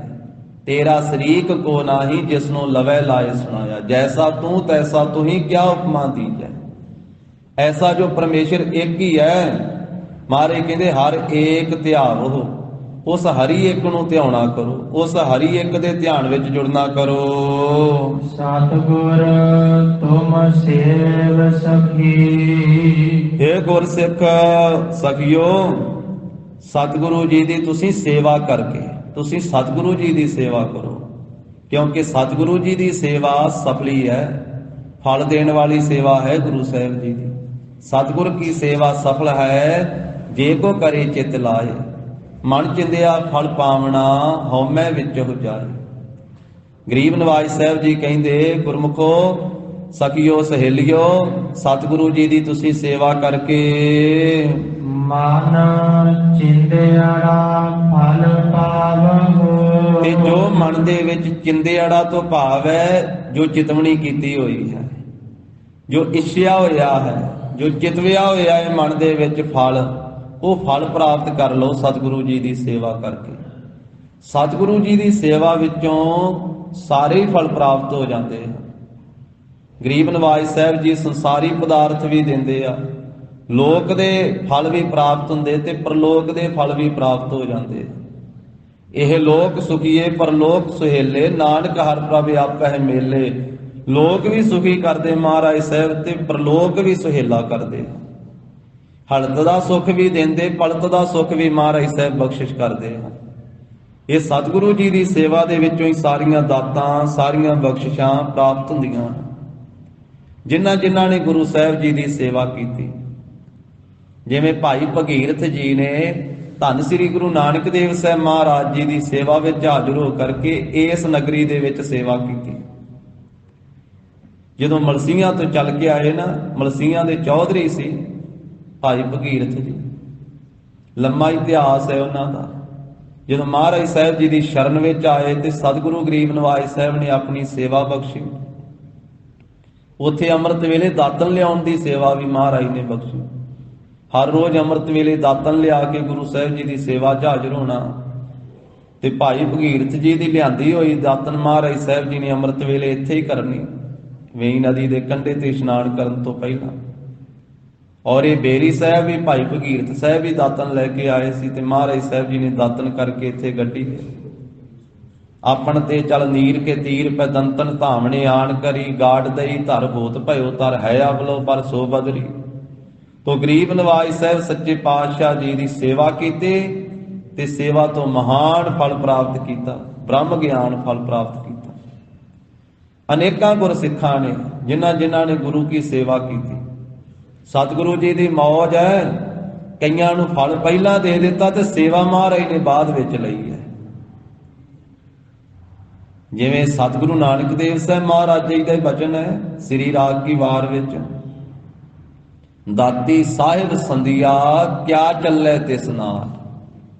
ਮਹਾਰਾਜ ਕਹਿੰਦੇ ਭਾਈ ਦਾਤਾਂ ਤੇ ਮਾਲਕ ਦੀਆਂ ਵਾ, ਸਾਹਿਬ ਦੀਆਂ, ਉਹਦੇ ਨਾਲ ਕੀ ਜ਼ੋਰ ਚੱਲ ਸਕਦਾ, ਕੀ ਚਾਰਾ ਚੱਲ ਸਕਦਾ ਹੈ? ਕੋਈ ਕਿਸੇ ਦਾ ਜ਼ੋਰ ਚਾਰਾ ਨਹੀਂ ਚੱਲ ਸਕਦਾ। ਇਹ ਨਹੀਂ, ਇਹ ਤਾਂ ਵਾਹਿਗੁਰੂ ਜੀ ਦੀਆਂ ਦਾਤਾਂ। ਦਾਤੀ ਸਾਹਿਬ ਸੰਧਿਆ ਕਿਆ ਚੱਲੇ ਤਿਸ ਨਾਲ, ਇੱਕ ਜਾ ਗੰਦੇ ਨਾ ਲਹਨ, ਇੱਕ ਨਾ ਸੁੱਤਿਆਂ ਦੇ ਉਠਾਲ। ਇਹ ਗੁਰੂ ਕੀ ਬਾਣੀ ਵਿੱਚ 2 ਵਾਰੀ ਸ਼ਲੋਕ ਆਉਂਦਾ ਹੈ। ਜੋ ਸ੍ਰੀ ਰਾਗ ਕੀ ਵਾਰ ਵਿੱਚ ਉੱਥੇ ਪਾਠ ਲਹਨ ਹੈ, ਤੇ ਜਿੱਥੇ ਬਾਬਾ ਫਰੀਦ ਸਾਹਿਬ ਜੀ ਦੇ ਸ਼ਲੋਕਾਂ ਦੇ ਵਿੱਚ ਜਾ ਕੇ ਆਉਂਦਾ ਹੈ ਦੂਸਰੀ ਵਾਰੀ, ਉੱਥੇ ਲਹਿਨ ਹੈ ਪਾਠ। ਇੱਕ ਜਾ ਗੰਦੇ ਨਾ ਲਹਨ, ਇੱਕ ਨਾ ਸੁੱਤਿਆਂ ਦੇ ਉਠਾਲ। ਮਹਾਰਾਜ ਕਹਿੰਦੇ ਇੱਕ ਜਾਗਦੇ ਨਹੀਂ ਪ੍ਰਾਪਤ ਕਰ ਸਕਦੇ ਦਾਤਾਂ, ਤੇ ਇੱਕਣਾ ਨੂੰ ਸੁੱਤਿਆਂ ਨੂੰ ਉਠਾਲ ਕੇ ਮਹਾਰਾਜ ਦੇ ਦਿੰਦੇ। ਕਈਆਂ ਨੂੰ ਦਾਤਾਂ ਪਹਿਲੋਂ ਦੇ ਦਿੱਤੀਆਂ, ਫਲ ਪਹਿਲੋਂ ਦੇ ਦਿੱਤਾ ਤੇ ਸੇਵਾ ਬਾਅਦ ਵਿੱਚ ਲਈ ਹੈ। ਤੇ ਕਈਆਂ ਤੋਂ ਮਹਾਰਾਜ ਨੇ ਸੇਵਾ ਪਹਿਲੋਂ ਕਰਵਾਈ ਹੈ ਤੇ ਉਹਨਾਂ ਨੂੰ ਦਾਤਾਂ ਬਾਅਦ ਵਿੱਚ ਬਖਸ਼ਿਸ਼ ਕੀਤੀਆਂ, ਪਹਿਲੋਂ ਸੇਵਾ ਕਰਵਾਈ। ਤੋ ਮਹਾਰਾਜ ਸਾਹਿਬ ਸੱਚੇ ਪਾਤਸ਼ਾਹ ਜੀ ਦੀ ਸੇਵਾ ਦੇ ਵਿੱਚ ਹਾਜ਼ਰ ਹੋਏ ਬਾਬਾ ਲਹਿਣਾ ਜੀ, ਦੂਜੇ ਪਾਤਸ਼ਾਹ ਧੰਨ ਸ੍ਰੀ ਗੁਰੂ ਅੰਗਦ ਦੇਵ ਸਾਹਿਬ ਜੀ ਮਹਾਰਾਜ। ਪਹਿਲਾ ਦਿਨ ਹੈ ਬਾਬਾ ਲਹਿਣਾ ਜੀ ਦੀ 28 ਸਾਲ ਦੀ ਸਰੀਰ ਕਾਰਬਲਾ ਹੈ। ਧੰਨ ਸ੍ਰੀ ਗੁਰੂ ਨਾਨਕ ਦੇਵ ਸਾਹਿਬ ਮਹਾਰਾਜ ਸਾਹਿਬ ਜੀ ਬਿਰਧ ਅਵਸਥਾ ਦੇ ਵਿੱਚ ਹਨ। ਗਰੀਬ ਨਵਾਜ ਸੱਚੇ ਪਾਤਸ਼ਾਹ 63 ਸਾਲ ਦੀ ਸਰੀਰ ਕਾਰਬਲਾ ਹੈ ਧੰਨ ਗੁਰੂ ਨਾਨਕ ਦੇਵ ਸਾਹਿਬ ਜੀ। ਜਿਸ ਮੌਕੇ ਦੇ ਉੱਤੇ ਸ੍ਰੀ ਕਰਤਾਰਪੁਰ ਸਾਹਿਬ ਦੇ ਬਾਰ-ਬਾਰ ਪਹਿਲਾ ਮਿਲਾਪ ਹੁੰਦਾ ਹੈ, ਘੋੜੀ ਉੱਤੇ ਸਵਾਰ ਵਾ, ਨਾਲ ਖਡੂਰ ਸਾਹਿਬ ਦੇ ਲੋਕ ਹਨ, ਸੰਗਤਾਂ, ਤੇ ਸਤਿਗੁਰੂ ਨਾਨਕ ਦੇਵ ਸਾਹਿਬ ਜੀ ਅੱਗੋਂ ਆਏ ਧਰਮਸ਼ਾਲਾ ਦੇ ਵਿੱਚ ਆ ਕਰਕੇ। ਜਿਸ ਵੇਲੇ ਬਾਰ-ਬਾਰ ਤੇ ਖਡੂਰ ਸਾਹਿਬ ਦੇ ਲੋਕਾਂ ਦੇ ਨਾਲ ਬਾਬਾ ਲਹਿਣਾ ਜੀ ਘੋੜੀ ਤੇ ਸਵਾਰ, ਸਾਹਮਣੇ ਧੰਨ ਗੁਰੂ ਨਾਨਕ ਦੇਵ ਸਾਹਿਬ ਮਹਾਰਾਜ ਤੇ ਸਤਿਗੁਰੂ ਜੀ ਦੇ ਪਾਸੋਂ ਹੀ ਪੁੱਛਦੇ ਆ ਕਿ ਅਸੀਂ ਧਰਮਸ਼ਾਲਾ ਵਿੱਚ ਜਾਣਾ ਹੈ, ਸ੍ਰੀ ਗੁਰੂ ਨਾਨਕ ਦੇਵ ਸਾਹਿਬ ਮਹਾਰਾਜ ਦੇ ਦਰਸ਼ਨ ਕਰਨੇ।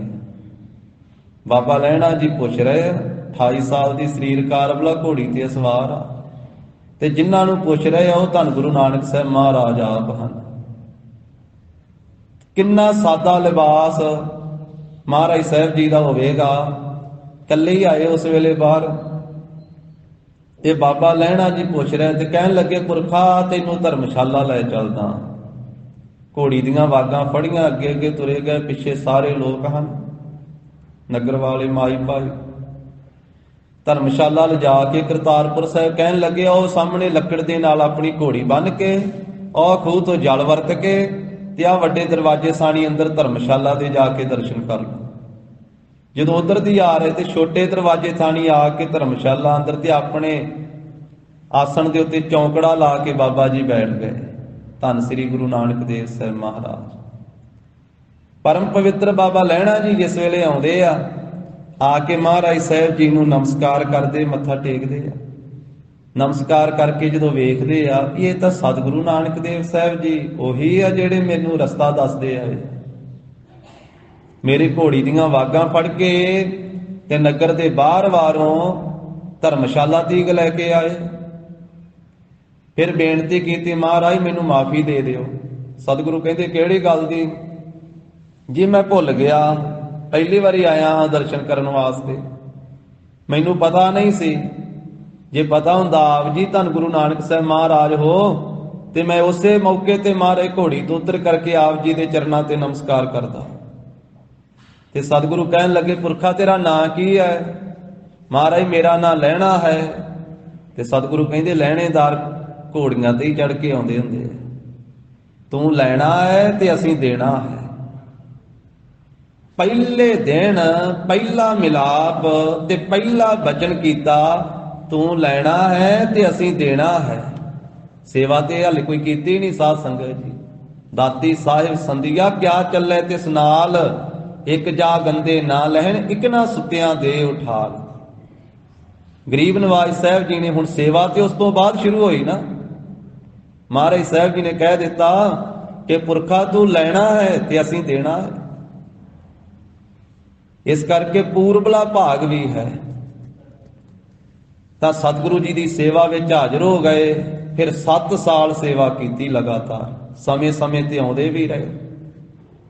ਆਪਣੇ ਘਰ ਦੇ ਵਿੱਚ ਖਡੂਰ ਸਾਹਿਬ ਆਪਣੇ ਪੁੱਤਰਾਂ ਨੂੰ ਮਿਲਣ ਵਾਸਤੇ, ਆਪਣੇ ਪਰਿਵਾਰ ਨੂੰ ਮਿਲਣ ਵਾਸਤੇ, ਮਾਤਾ ਖੀਵੀ ਜੀ ਨੂੰ ਮਿਲਣ ਵਾਸਤੇ ਬਾਬਾ ਲਹਿਣਾ ਜੀ ਆਉਂਦੇ ਰਹੇ। ਪਰ ਛੇਤੀ ਫਿਰ ਕਰਤਾਰਪੁਰ ਸਾਹਿਬ ਚਲੇ ਜਾਇਆ ਕਰਦੇ। ਤੇ ਫਿਰ ਗਰੀਬ ਨਵਾਜ ਸਾਹਿਬ ਜੀ ਨੇ ਹੋਰ ਵੀ ਕਿੰਨੇ ਗੁਰਸਿੱਖਾਂ ਦਾ ਜ਼ਿਕਰ ਆਉਂਦਾ। ਬਾਬਾ ਬੁੱਢਾ ਸਾਹਿਬ ਜੀ ਤੇ ਵੀ ਬਖਸ਼ਿਸ਼ ਪਹਿਲੋਂ ਕੀਤੀ, ਸੇਵਾ ਬਾਅਦ ਵਿੱਚ ਲਈ। ਪਹਿਲਾਂ ਹੀ ਮਿਲਾਪ ਹੋਇਆ, ਮਹਾਰਾਜ ਨੂੰ ਦੁੱਧ ਛਕਾਇਆ ਸੀ ਕੱਥੂ ਨੰਗਲ ਦੇ ਬਾਹਰ-ਬਾਹਰ ਪਸ਼ੂ ਚਾਰਦਿਆਂ ਹੋਇਆਂ।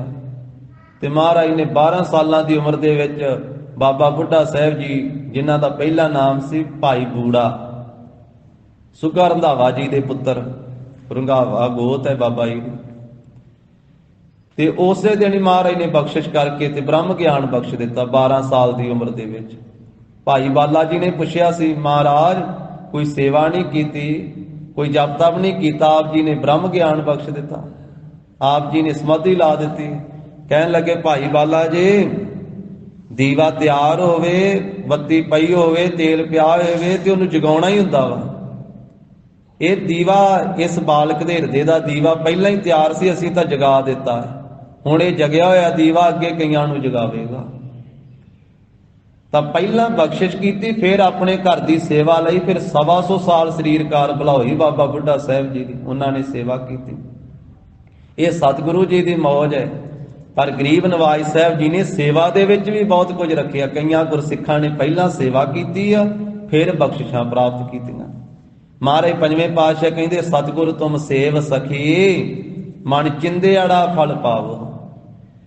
ਕਿ ਹੇ ਸਖੀ ਤੂੰ ਸਤਿਗੁਰੂ ਜੀ ਦੀ ਸੇਵਾ ਕਰ, ਗੁਰ ਸਿੱਖੋ ਸਤਿਗੁਰੂ ਜੀ ਦੀ ਸੇਵਾ ਕਰੋ ਤੇ ਮਨ ਇੱਛਤ ਫਲ ਪ੍ਰਾਪਤ ਕਰ ਲਓ। ਕਿੰਨੇ ਗੁਰਸਿੱਖਾਂ ਨੇ ਸੇਵਾ ਕੀਤੀ। ਧੰਨ ਸ੍ਰੀ ਗੁਰੂ ਨਾਨਕ ਦੇਵ ਸਾਹਿਬ ਮਹਾਰਾਜ ਦੇ ਚਰਨਾਂ 'ਚ ਰਹਿ ਕੇ, ਸ੍ਰੀ ਗੁਰੂ ਅੰਗਦ ਦੇਵ ਸਾਹਿਬ ਮਹਾਰਾਜ ਦੇ ਚਰਨਾਂ 'ਚ ਰਹਿ ਕੇ ਭਾਈ ਜੀਵਾ ਜੀ ਨੇ ਸੇਵਾ ਕੀਤੀ, ਭਾਈ ਪਾਰੋ ਜੀ ਨੇ ਸੇਵਾ ਕੀਤੀ। ਧੰਨ ਗੁਰੂ ਅਮਰਦਾਸ ਸਾਹਿਬ ਜੀ ਦੀ ਚਰਨ ਸ਼ਰਨ ਵਿੱਚ ਰਹਿ ਕੇ ਕਿੰਨੇ ਗੁਰਸਿੱਖਾਂ ਨੂੰ ਮਹਾਰਾਜ ਸਾਹਿਬ ਨੇ ਬਖਸ਼ਿਸ਼ਾਂ ਕੀਤੀਆਂ। 22 ਮੰਜੀਆਂ ਜਿਨ੍ਹਾਂ ਨੂੰ ਬਖਸ਼ਿਸ਼ ਕੀਤੀਆਂ, ਉਹਨਾਂ ਨੇ ਵੀ ਗੁਰੂ ਕੀ ਸੇਵਾ ਕੀਤੀ। ਚੌਥੇ ਪਾਤਸ਼ਾਹੀ ਦੀ ਸੇਵਾ 'ਚ ਕਿੰਨੇ ਗੁਰਸਿੱਖ ਹਾਜ਼ਰ ਹੋਏ। ਉਹਨਾਂ 'ਚੋਂ ਇੱਕ ਭਾਈ ਆਦਮ ਜੀ ਵੀ ਸਨ, ਜਿਨ੍ਹਾਂ ਨੇ ਸੇਵਾ ਕੀਤੀ। ਸਿਆਲ ਦੀ ਰੁੱਤ ਦੇ ਵਿੱਚ ਜਦੋਂ ਸਰੋਵਰ ਸਾਹਿਬ ਦੀ ਰਚਨਾ ਹੋ ਰਹੀ ਸੀ, ਚੌਥੇ ਪਾਤਸ਼ਾਹ ਮਹਾਰਾਜ ਸਾਹਿਬ ਸੇਵਾ ਕਰਵਾ ਰਹੇ ਸਨ ਤੇ ਮੀਂਹ ਪੈ ਕੇ ਹਟਿਆ ਤੇ ਭਾਈ ਆਦਮ ਜੀ ਨੇ ਸੰਗਤਾਂ ਨੂੰ ਉਸ ਮੌਕੇ ਦੇ ਉੱਤੇ ਸੰਗਤ ਦੇ ਤੰਬੂਆਂ ਦੇ ਬਾਰ-ਬਾਰ ਥੋੜਾ ਬਲ ਰੱਖ ਕੇ ਤੇ ਅੱਗ ਬਾਲ ਕੇ ਅੱਗ ਸਿਕਾਈ। ਚੌਥੇ ਪਾਤਸ਼ਾਹ ਜੀ ਨੇ ਵੇਖਿਆ ਤੇ ਪੁੱਛਿਆ ਵੀ ਇਹ ਕਿਹੜੇ ਸਿੱਖ ਨੇ ਸੇਵਾ ਕੀਤੀ। ਦੱਸਿਆ ਲਾਂਗਰੀ ਸਿੱਖ ਨੇ, ਮਹਾਰਾਜ ਭਾਈ ਆਦਮ ਹੈ, ਉਹ ਤੇ ਉਹਦੇ ਘਰ ਵਾਲੀ ਦੋਵੇਂ ਹੀ ਮਹਾਰਾਜ ਉਹ ਸੇਵਾ ਕਰਦੇ ਆ। ਰੋਜ਼ 2 ਪੰਡਾਂ ਬਾਲਣ ਦੀਆਂ ਜੰਗਲ ਵਿੱਚੋਂ ਲੈ ਕੇ ਆਉਂਦੇ ਆ। 1 ਪੰਡ ਬਾਲਣ ਦੀ ਗੁਰੂ ਕੇ ਲੰਗਰ ਵਿੱਚ ਭੇਟ ਕਰਕੇ ਇੱਕ ਆਪਣੇ ਤੰਬੂ ਦੇ ਲਾਗੇ ਰੱਖ ਲੈਂਦੇ। ਮੀਂਹ ਪੈ ਕੇ ਹਟਿਆ ਸੀ, ਠੱਕਾ ਵਗ ਰਿਹਾ ਸੀ, ਸੰਗਤਾਂ ਕੰਬ ਰਹੀਆਂ ਸੀ, ਠੰਡ ਲੱਗ ਰਹੀ ਸੀ। ਉਸ ਭਾਈ ਆਦਮ ਜੀ ਨੇ ਮਹਾਰਾਜ ਇਹ ਸਾਰੀ ਸੇਵਾ ਕੀਤੀ ਹੈ ਸੰਗਤ ਨੂੰ ਅੱਗ ਸਿਕਾਉਣ ਦੀ। ਮਹਾਰਾਜ ਕਹਿੰਦੇ ਦੀਵਾਨ ਦੀ ਸਮਾਪਤੀ ਤੇ ਬੁਲਾਓ ਭਾਈ ਆਦਮ ਨੂੰ। ਬੁਲਾਇਆ ਗਿਆ। ਸਿੱਖਾ ਤੇਰੀ ਸੇਵਾ ਤੇ ਖੁਸ਼ ਹਾਂ, ਤੂੰ ਸਤਿਗੁਰਾਂ ਦੇ ਘਰ ਦੀ ਸੇਵਾ ਕੀਤੀ ਹੈ, ਜੋ ਤੇਰੇ ਮਨ ਦੀ ਚਿਤਵਣੀ ਆ ਉਹ ਮੰਗ, ਤੈਨੂੰ ਗੁਰੂ ਘਰ ਵਿੱਚੋਂ ਮਿਲੇਗਾ। ਬਜ਼ੁਰਗ ਸੀ, 60 ਸਾਲ ਤੋਂ ਵਡੇਰੀ ਉਮਰ ਸੀ, ਆਏ ਤੇ ਸੀ ਪੁੱਤਰ ਲੈਣ ਵਾਸਤੇ, ਦੋਵੇਂ ਪਤੀ ਪਤਨੀ। ਕਈਆਂ ਥਾਵਾਂ ਤੇ ਪਹਿਲਾਂ ਗਏ ਸੀ, ਕਈਆਂ ਕਬਰਾਂ ਤੇ, ਕਈਆਂ ਹੋਰ ਥਾਵਾਂ ਤੇ ਗਏ ਸੀ, ਪਰ ਕਿਤੋਂ ਆਸ ਪੀਰਾਂ ਫਕੀਰਾਂ ਦੇ ਕੋਲੋਂ ਨਹੀਂ ਸੀ ਪੂਰੀ ਹੋਈ, ਤੇ ਗੁਰਸਿੱਖਾਂ ਦੇ ਕੋਲੋਂ ਗੁਰੂ ਘਰ ਦੀ ਮਹਿਮਾ ਸੁਣ ਕੇ ਗੁਰੂ ਘਰ ਦੇ ਵਿੱਚ ਆਏ ਸੀ। ਭੁੱਚੋ ਨਗਰ ਤੋਂ ਚੱਲ ਕੇ ਆਏ ਸੀ, ਮਾਲਵੇ ਦੇ ਵਿੱਚੋਂ। ਤਾਂ ਉਸ ਮੌਕੇ ਤੇ ਫਿਰ ਬੇਨਤੀ ਕੀਤੀ ਕਿ ਮਹਾਰਾਜ ਕਿਰਪਾ ਕਰੋ, ਨਾਮਦਾਨ ਇਸ਼ਨਾਨ ਗੁਰਸਿੱਖੀ ਜੀਵਨ ਬਖਸ਼ੋ। ਸਤਿਗੁਰੂ ਕਹਿੰਦੇ ਇਹ ਵੀ ਮਿਲੇਗਾ, ਪਰ ਜੋ ਅੰਦਰ ਚਿਤਵਿਆ ਹੈ ਨਾ, ਅੰਦਰ ਫੁਰਨਾ ਹੈ, ਉਹਨੂੰ ਵੀ ਪ੍ਰਗਟ ਕਰੋ। ਸੰਗ ਕਹਿਣ ਲੱਗੇ ਕੱਲ ਦਾ ਸਮਾਂ ਤੁਹਾਨੂੰ ਫੇਰ ਦਿੱਤਾ, ਕੱਲ ਨੂੰ ਮੰਗ ਲਿਆ। ਅਗਲੇ ਦਿਨ ਫੇਰ ਆਪਣੇ ਘਰ ਵਾਲੀ ਨਾਲ ਸਲਾਹ ਕਰਕੇ ਘਰ ਵਾਲੀ ਨੇ ਆਖਿਆ ਇਸੇ ਕਰਕੇ ਤੇ ਆਪਾਂ ਆਏ ਆ ਵੀ ਸਾਡੀ ਵੀ ਜੜ ਲੱਗੀ ਰਹਿ ਜਾਵੇ ਸੰਸਾਰ ਵਿੱਚ। ਪੁੱਤਰ ਲੈਣ ਵਾਸਤੇ ਆਏ ਜੇ। ਸਤਿਗੁਰੂ ਰਾਮਦਾਸ ਸਾਹਿਬ ਮਹਾਰਾਜ ਖੁਸ਼ ਹੋਏ ਤੇ ਤੁਸੀਂ ਕਿਉਂ ਨਹੀਂ ਪੁੱਤਰ ਮੰਗਿਆ? ਗੁਰੂ ਸਾਹਿਬ ਜੀ ਤੋਂ ਪੁੱਤਰ ਮੰਗਣਾ ਚਾਹੀਦਾ ਸੀ। ਕਹਿੰਦੇ ਹਾਲੇ ਇੱਕ ਮੌਕਾ ਫੇਰ ਮਹਾਰਾਜ ਨੇ ਦਿੱਤਾ ਹੈ, ਸਵੇਰੇ ਮੰਗਾਂਗੇ। ਫਿਰ ਅਗਲੇ ਦਿਨ ਬੇਨਤੀ ਕੀਤੀ, ਮਹਾਰਾਜ ਕੱਲ ਤਾਂ ਮੈਂ ਸੰਗ ਗਿਆ ਸਾਂ, ਸ਼ਰਮ ਕੀਤੀ, ਪਰ ਮੇਰੀ ਬੇਨਤੀ ਇਹ ਅਸੀਂ ਮਹਾਰਾਜ ਪੁੱਤਰ ਦੀ ਆਸ ਲੈ ਕਰਕੇ ਆਏ। ਸਤਿਗੁਰੂ ਜੀ ਨੇ ਨੇਤਰ ਮੁੰਦੇ, ਕੁਝ ਸਮਾਂ ਚੁੱਪ ਰਹੇ ਤੇ ਫਿਰ ਬਚਨ ਕੀਤਾ, ਭਾਈ ਆਦਮ ਤੇਰੇ ਕਰਮਾਂ ਵਿੱਚ ਤਾਂ ਪੁੱਤਰ ਨਹੀਂ, ਪਰ ਤੂੰ ਗੁਰੂ ਕੇ ਸੇਵਾ ਕੀਤੀ ਹੈ ਪ੍ਰੇਮ ਨਾਲ, ਭਾਵਨਾ ਨਾਲ, ਭਗਤੀ ਦੀ ਅੰਸ਼ ਵਿੱਚੋਂ ਤੈਨੂੰ ਪੁੱਤਰ ਦੇਣੇ ਆ। ਭਗਤੀ ਦੀ ਅੰਸ਼ ਵਿੱਚੋਂ ਉਹਦਾ ਨਾਂ ਭਾਈ ਭਗਤੂ ਰੱਖੀ। ਫਿਰ ਭਾਈ ਆਦਮ ਦੇ ਘਰੇ ਗੁਰੂ ਰਾਮਦਾਸ ਸਾਹਿਬ ਜੀ ਦੀ ਬਖਸ਼ਿਸ਼ ਦੇ ਨਾਲ ਸੇਵਾ ਤੇ ਖੁਸ਼ ਹੋ ਕਰਕੇ ਮਹਾਰਾਜ ਨੇ ਜੋ ਦਾਤ ਬਖਸ਼ੀ, ਪੁੱਤਰ ਹੋਇਆ, ਤੇ ਭਾਈ ਆਦਮ ਨੇ ਉਹਦਾ ਨਾਂ ਭਾਈ ਭਗਤੂ ਰੱਖਿਆ। ਉਹ ਮਹਾਨ ਗੁਰਸਿੱਖ ਹੋਇਆ ਮਾਲਵੇ ਦੇ ਵਿੱਚ। ਤਾਂ ਗਰੀਬ ਨਵਾਜ ਸਾਹਿਬ ਜੀ ਬਖਸ਼ਿਸ਼ ਕਰਦੇ, ਸਤਿਗੁਰ ਤੁਮ ਸੇਵ ਸਖੀ ਮਨ ਚਿੰਦਿਆੜਾ ਫਲ ਪਾਵੋ। ਸਤਿਗੁਰੂ ਜੀ ਦੀ ਸੇਵਾ ਕਰਕੇ ਸਖੀਏ ਜੋ ਮਨ ਵਿੱਚ ਚਿਤਵਣੀ ਕੀਤੀ ਹੈ ਉਸ ਫਲ ਦੀ ਪ੍ਰਾਪਤੀ ਕਰ ਲਓ, ਉਹ ਫਲ ਪ੍ਰਾਪਤ ਹੋ ਜਾਵੇਗਾ। ਜੋ ਜੀਵ ਇੱਛਾ ਕਰੇ ਉਹੀ ਫਲ ਮਹਾਰਾਜ ਸਾਹਿਬ ਜੀ ਦੇ ਦਿੰਦੇ, ਕਿਉਂਕਿ ਇੱਛਾ ਪੂਰਕ ਸਰਬ ਸੁਖ ਦਾਤਾ, ਹਰ ਜਾ ਕੇ ਵਸ ਹੈ ਕਾਮ ਧੇਨਾ, ਸੋ ਐਸਾ ਹਰ ਧਿਆਈਐ ਮੇਰੇ ਜੀਅੜੇ, ਤਾਂ ਸਰਬ ਸੁਖ ਪਾਵਹਿ ਮੇਰੇ ਮਨ। ਭਾਈ ਬਹਿਲੋ ਨੇ ਸੇਵਾ ਕੀਤੀ, ਪੰਜਵੇਂ ਪਾਤਸ਼ਾਹ ਖੁਸ਼ ਹੋਏ ਤੇ ਆਵਾ ਲਾਇਆ ਸੀ। ਭਾਈ ਬਹਿਲੋ ਨੇ ਬੜੀ ਸੇਵਾ ਕੀਤੀ, ਇੱਟਾਂ ਲਾਲ ਸੁਰਖ ਨਿਕਲੀਆਂ, ਤੇ ਵੇਖ ਕੇ ਇੱਟਾਂ ਤੇ ਗੁਰੂ ਅਰਜਨ ਸਾਹਿਬ ਮਹਾਰਾਜ ਨੇ ਆਖਿਆ ਭਾਈ ਬਹਿਲੋ ਸਭ ਤੋਂ ਪਹਿਲਾਂ, ਸਾਰਿਆਂ ਤੋਂ ਪਹਿਲੇ। ਭਾਈ ਮੰਝ ਨੇ ਸੇਵਾ ਕੀਤੀ ਤੇ ਰੀਝ ਕੇ ਗੁਰੂ ਸਾਹਿਬ ਜੀ ਨੇ ਆਖਿਆ ਮੰਝ ਪਿਆਰਾ ਗੁਰੂ ਨੋ ਗੁਰ ਮੰਝ ਪਿਆਰਾ, ਮੰਝ ਗੁਰੂ ਕਾ ਬੋਹਿ ਥਾ ਜਗ ਲੰਘਣ ਹਾਰਾ। ਭਾਈ ਸਾਹਿਬ ਭਾਈ ਬਿਧੀ ਚੰਦ ਸਾਹਿਬ ਜੀ ਨੇ ਸੇਵਾ ਕੀਤੀ, ਪੰਜਵੇਂ ਪਾਤਸ਼ਾਹ ਜੀ ਦੇ ਚਰਨਾਂ ਵਿੱਚ ਰਹਿ ਕੇ। ਜਦੋਂ ਪੰਜਵੇਂ ਪਾਤਸ਼ਾਹ ਦੀ ਸ਼ਹੀਦੀ ਹੋਈ ਤੇ ਪੰਜਾਂ ਗੁਰਸਿੱਖਾਂ ਦੇ ਵਿੱਚ ਸੀ ਭਾਈ ਬਿਧੀ ਚੰਦ ਸਾਹਿਬ ਜੀ। ਛੇਵੇਂ ਪਾਤਸ਼ਾਹ ਜੀ ਦੇ ਮੁੱਖ ਜਰਨੈਲ ਬਣ ਕੇ ਸੇਵਾ ਕੀਤੀ, ਘੋੜੇ ਲਿਆਉਣ ਦੀ ਸੇਵਾ ਕੀਤੀ, ਦਿਸ਼ਾਲੇ ਲਿਆਉਣ ਦੀ ਸੇਵਾ ਕੀਤੀ, ਜੰਗਾਂ ਯੁੱਧਾਂ ਵਿੱਚ ਸੇਵਾ ਕੀਤੀ, ਗੁਰਬਾਣੀ ਲਿਖਣ ਦੀ ਸੇਵਾ ਕੀਤੀ, ਸਿੱਖੀ ਪ੍ਰਚਾਰ ਪ੍ਰਸਾਰ ਦੀ ਸੇਵਾ ਕੀਤੀ। ਤੇ ਇੱਕ ਦਿਨ ਖੁਸ਼ ਹੋ ਕੇ ਫਿਰ ਛੇਵੇਂ ਪਾਤਸ਼ਾਹ ਮਹਾਰਾਜ ਸਾਹਿਬ ਜੀ ਨੇ ਇਹ ਬਚਨ ਕਹਿਆ ਸੀ ਆਪਣੀ ਛਾਤੀ ਨਾਲ ਲਾ ਕੇ, ਬਿਧੀ ਚੰਦ ਸ਼ੀਨਾ ਗੁਰੂ ਕਾ ਸੀਨਾ, ਭਾਓ ਭਗਤ ਲੀਨਾ ਕਮੀ ਕਦੇ ਨਾਹੇ। ਤੋ ਐਸੀਆਂ ਬਖਸ਼ਿਸ਼ਾਂ ਮਹਾਰਾਜ ਸਾਹਿਬ ਜੀ ਨੇ ਕੀਤੀਆਂ। ਇਤਿਹਾਸ ਭਰਿਆ ਪਿਆ ਜਿਨ੍ਹਾਂ ਜਿਨ੍ਹਾਂ ਨੇ ਸਤਿਗੁਰਾਂ ਦੀ ਸੇਵਾ ਕੀਤੀ ਤੇ ਮਨ ਇੱਛਤ ਫਲ ਪ੍ਰਾਪਤ ਕੀਤਾ। ਸਤਿਗੁਰ ਤੁਮ ਸੇਵ ਸਖੀ ਮਨ ਚਿੰਦਿਆੜਾ ਫਲ ਪਾਵੋ। ਤਾਂ ਸਤਿਗੁਰੂ ਕਹਿੰਦੇ ਸਤਿਗੁਰਾਂ ਦੀ ਸੇਵਾ ਕਰਕੇ ਤੁਸੀਂ ਇਹ ਸਖੀ ਜੋ ਮਨ ਵਿੱਚ ਚਿਤਵਣੀ ਹੈ ਉਹ ਫਲ ਪ੍ਰਾਪਤ ਕਰ ਲਓ, ਸਾਰੇ ਫਲ ਹੀ ਪ੍ਰਾਪਤ ਹੋ ਜਾਂਦੇ। ਸਤਿਗੁਰੂ ਧਰਮ ਅਰਥ ਕਾਮ ਮੋਖ ਕਾ ਦਾਤਾ, ਧਰਮ ਵੀ ਦਿੰਦੇ, ਅਰਥ ਮਾਇਆ ਵੀ ਦਿੰਦੇ, ਕਾਮਣਾ ਵੀ ਪੂਰੀਆਂ ਕਰਦੇ, ਮੁਕਤੀ ਵੀ ਮਹਾਰਾਜ ਸਾਹਿਬ ਜੀ ਦਿੰਦੇ ਹਨ। ਚਾਰ ਪਦਾਰਥ ਜੇ ਕੋ ਮੰਗੈ ਸਾਧ ਜਨਾ ਕੀ ਸੇਵਾ ਲਾਗੈ। ਤੋ ਸਤਿਗੁਰਾਂ ਦੀ ਸੇਵਾ ਐਸੀ ਮਹਾਨ ਹੈ। ਇਹ ਸਾਧ ਸੰਗਤ ਜੀ ਜੋ ਪਵਿੱਤਰ ਸ਼ਬਦ ਹੈ, ਦੋਹਾਂ ਪੰਕਤੀਆਂ ਦਾ ਹੀ ਸਤਿਗੁਰੂ ਜੀ ਨੇ ਉਚਾਰਨ ਕੀਤਾ। ਧੰਨ ਸ੍ਰੀ ਗੁਰੂ ਅਰਜਨ ਦੇਵ ਸਾਹਿਬ ਮਹਾਰਾਜ ਸਾਹਿਬ ਜੀ ਨੇ, ਔਰ ਜੋ ਭਾਈ ਗੁਰਦਾਸ ਸਾਹਿਬ ਜੀ ਤੋਂ ਪਾਵਨ ਸਰੂਪ ਮਹਾਰਾਜ ਸਾਹਿਬ ਜੀ ਨੇ ਲਿਖਵਾਇਆ, ਉਹਦੇ ਵਿੱਚ ਵੀ ਇਹ ਦੋਹਾਂ ਪੰਕਤੀਆਂ ਦਾ ਹੀ ਸ਼ਬਦ ਹੈ। ਜੋ ਸਤਿਗੁਰੂ ਦਸ਼ਮੇਸ਼ ਪਿਤਾ ਜੀ ਨੇ ਭਾਈ ਸਾਹਿਬ ਭਾਈ ਮਣੀ ਸਿੰਘ ਜੀ ਨੂੰ ਲਿਖਾਰੀ ਲਾ ਕੇ ਗੁਰੂ ਕੀ ਕਾਂਛੀ ਸਾਬੋ ਕੀ ਤਲਵੰਡੀ, ਤਖਤ ਸ੍ਰੀ ਦਮਦਮਾ ਸਾਹਿਬ ਵਾਲੇ ਅਸਥਾਨ ਤੇ ਬਾਣੀ ਜਦੋਂ ਆਪਣੇ ਕੰਠੋਂ ਉਚਾਰਨ ਕਰਕੇ ਲਿਖਵਾਈ, ਉਸ ਪਵਿੱਤਰ ਸਰੂਪ ਵਿੱਚ ਵੀ ਇਹ 2 ਪੰਕਤੀਆਂ ਦਾ ਹੀ ਸ਼ਬਦ ਹੈ। ਤੋ ਸਤਿਗੁਰੂ ਸਾਹਿਬ ਜੀ ਨੇ ਇਹ ਸ਼ਬਦ ਇੰਨਾ ਹੀ ਉਚਾਰਨ ਕੀਤਾ ਹੈ। ਤੋ ਮਹਾਰਾਜ ਸਾਹਿਬ ਜੀ ਅੱਗੇ ਬਖਸ਼ਿਸ਼ ਕਰਦੇ ਹਨ। ਰਾਮ ਕਲੀ ਮਹੱਲਾ ਪੰਜਵਾ।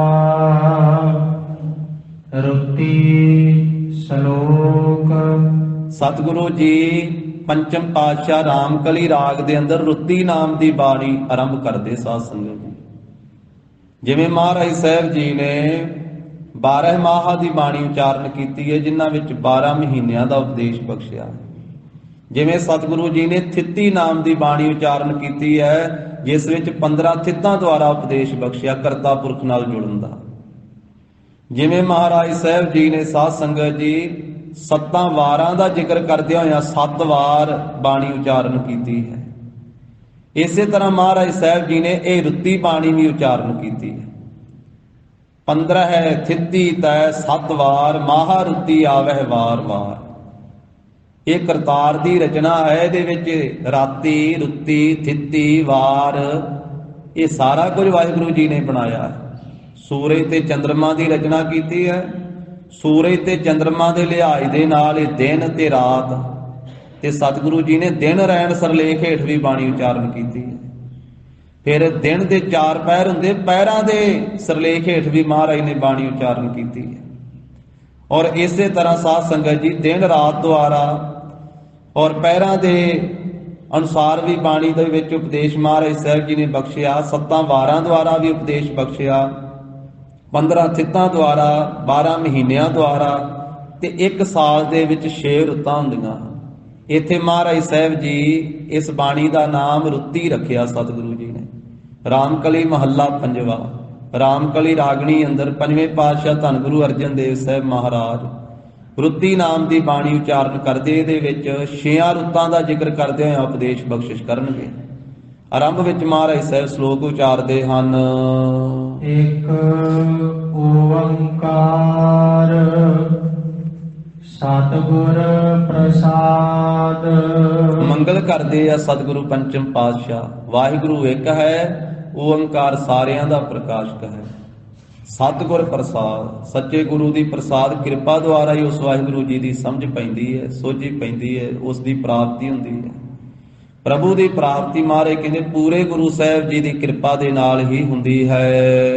ਕਰ ਬੰਧਨ ਪ੍ਰਭ ਪਾਰ ਬ੍ਰਹਮ। ਆਰੰਭ ਦੇ ਵਿੱਚ ਸਾਧ ਸੰਗਤ ਜੀ ਗਰੀਬ ਨਵਾਜ਼ ਸਾਹਿਬ ਜੀ 2 ਸ਼ਲੋਕ ਇਹ ਉਚਾਰਨ ਕਰਨਗੇ। ਫਿਰ ਇਸੇ ਤਰ੍ਹਾਂ ਇੱਕ ਸ਼ੰਤ ਉਚਾਰਨ ਕਰਨਗੇ। ਸ਼ੰਤ ਦੇ ਵਿੱਚ 6 ਪੰਕਤੀਆਂ ਹੁੰਦੀਆਂ ਹਨ। ਇੱਕ ਸ਼ੰਤ ਦੇ ਵਿੱਚ ਸ਼ਲੋਕ ਦੋਹਾਂ ਪੰਕਤੀਆਂ ਦਾ ਹੈ। ਇੱਥੇ ਆਰੰਭ ਵਿੱਚ 2 ਸ਼ਲੋਕ ਤੇ ਫਿਰ ਇੱਕ ਸ਼ੰਤ, ਇਹ ਮੰਗਲ ਰੂਪ ਦੇ ਵਿੱਚ ਮਹਾਰਾਜ ਨੇ ਉਚਾਰਨ ਕੀਤੇ। ਫਿਰ ਅੱਗੇ ਸਤਿਗੁਰੂ ਜੀ ਪਹਿਲੀ ਰੁੱਤ ਦਾ ਜ਼ਿਕਰ ਕਰਨਗੇ। ਇਸ ਤਰ੍ਹਾਂ ਫਿਰ ਇੱਕ ਸ਼ੰਤ ਤੋਂ ਪਹਿਲਾਂ 2 ਸ਼ਲੋਕ ਮਹਾਰਾਜ ਨੇ ਉਚਾਰਨ ਕੀਤੇ। 6 ਸ਼ੰਤਾਂ ਦੇ ਵਿੱਚ 6 ਰੁੱਤਾਂ ਦਾ ਉਪਦੇਸ਼ ਬਖਸ਼ਿਸ਼ ਕੀਤਾ ਹੈ। ਫਿਰ ਅਖੀਰ ਤੇ 2 ਸ਼ਲੋਕ ਉਚਾਰਨ ਕਰਕੇ ਇੱਕ ਸ਼ੰਤ, ਉਹ ਵੀ ਸਮਾਪਤੀ ਦਾ ਮੰਗਲ ਕੀਤਾ ਸਤੋਤਰ ਰੂਪ ਦੇ ਵਿੱਚ। ਇਸ ਤਰ੍ਹਾਂ ਮਹਾਰਾਜ ਸਾਹਿਬ ਜੀ ਨੇ ਇਹ 8 ਸ਼ੰਤ ਉਚਾਰਨ ਕੀਤੇ ਹਨ ਤੇ 2 ਸ਼ਲੋਕ ਉਚਾਰਨ ਕੀਤੇ ਆ। 16 ਸ਼ਲੋਕ ਇਸ ਬਾਣੀ ਦੇ ਵਿੱਚ ਮਹਾਰਾਜ ਨੇ ਉਚਾਰੇ ਤੇ 8 ਸਾਰੇ ਸ਼ੰਤ ਉਚਾਰਨ ਕੀਤੇ। ਆਰੰਭ ਵਿੱਚ ਮਹਾਰਾਜ ਕਹਿੰਦੇ ਕਰ ਬੰਧਨ ਪ੍ਰਭ ਪਾਰ ਬ੍ਰਹਮ।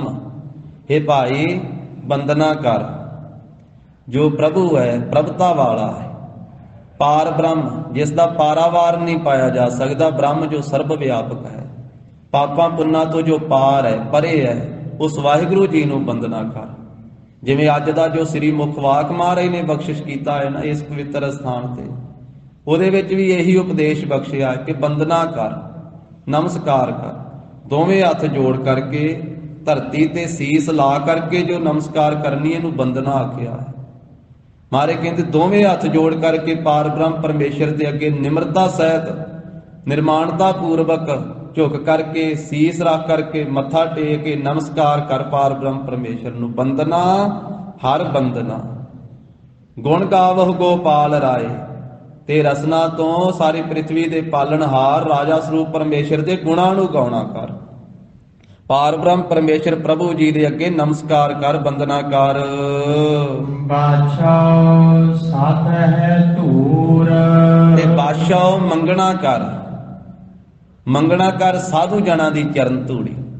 ਜਿਹੜੇ ਵਾਹਿਗੁਰੂ ਪਰਮੇਸ਼ਰ ਅੱਗੇ ਹਰ ਵੇਲੇ ਬੰਦਨਾ ਕਰਦੇ ਤੇ ਪਾਰ ਬ੍ਰਹਮ ਪਰਮੇਸ਼ਰ ਦਾ ਸਿਮਰਨ ਭਜਨ ਕਰਦੇ ਆ, ਉਹਨਾਂ ਸਾਧੂ ਜਨਾਂ ਦੀ ਚਰਨ ਧੂੜੀ ਵੀ ਮੰਗ। ਅੰਤਰਜਾਮੀ ਪੁਰਖ ਵਿਧਾਤੇ, ਸਰਧਾ ਮਨ ਕੀ ਪੂਰੇ।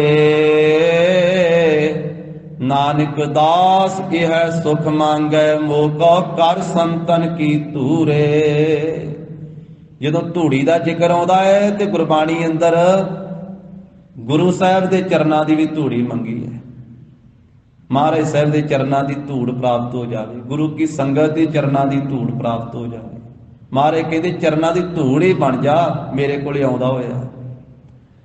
ਪਹਿਲਾ ਮਰਨ ਕਬੂਲ। ਧੂੜੀ ਹੋਣ ਤੋਂ ਕੀ ਭਾਵ ਹੈ? ਆਪਣਾ ਹੰਕਾਰ ਛੱਡ ਦੇ। ਧੂੜੀ ਮੰਗਣ ਤੋਂ ਕੀ ਭਾਵ ਹੈ? ਨਿਮਰਤਾ ਦੇ ਵਿੱਚ ਆ। ਸੰਗਤ ਦੇ ਜੋੜੇ ਝਾੜੇ ਜਾਂਦੇ, ਜੋੜੇ ਝਾੜਨ ਦਾ ਕੀ ਭਾਵ ਹੈ? ਨਿਮਰਤਾ ਹੋਣੀ, ਹੰਕਾਰ ਟੁੱਟਣਾ, ਨੀਵਾਂ ਹੋਣਾ। ਮਹਾਰਾਜ ਕਹਿੰਦੇ ਮਰਨਾ ਕਬੂਲ, ਹੰਕਾਰ ਵੱਲੋਂ ਮਰ।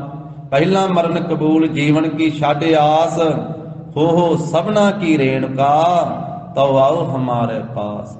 ਸਾਰਿਆਂ ਦੀ ਚਰਨ ਧੂੜੀ ਹੋ ਤੇ ਸਾਡੇ ਕੋਲੇ ਆ।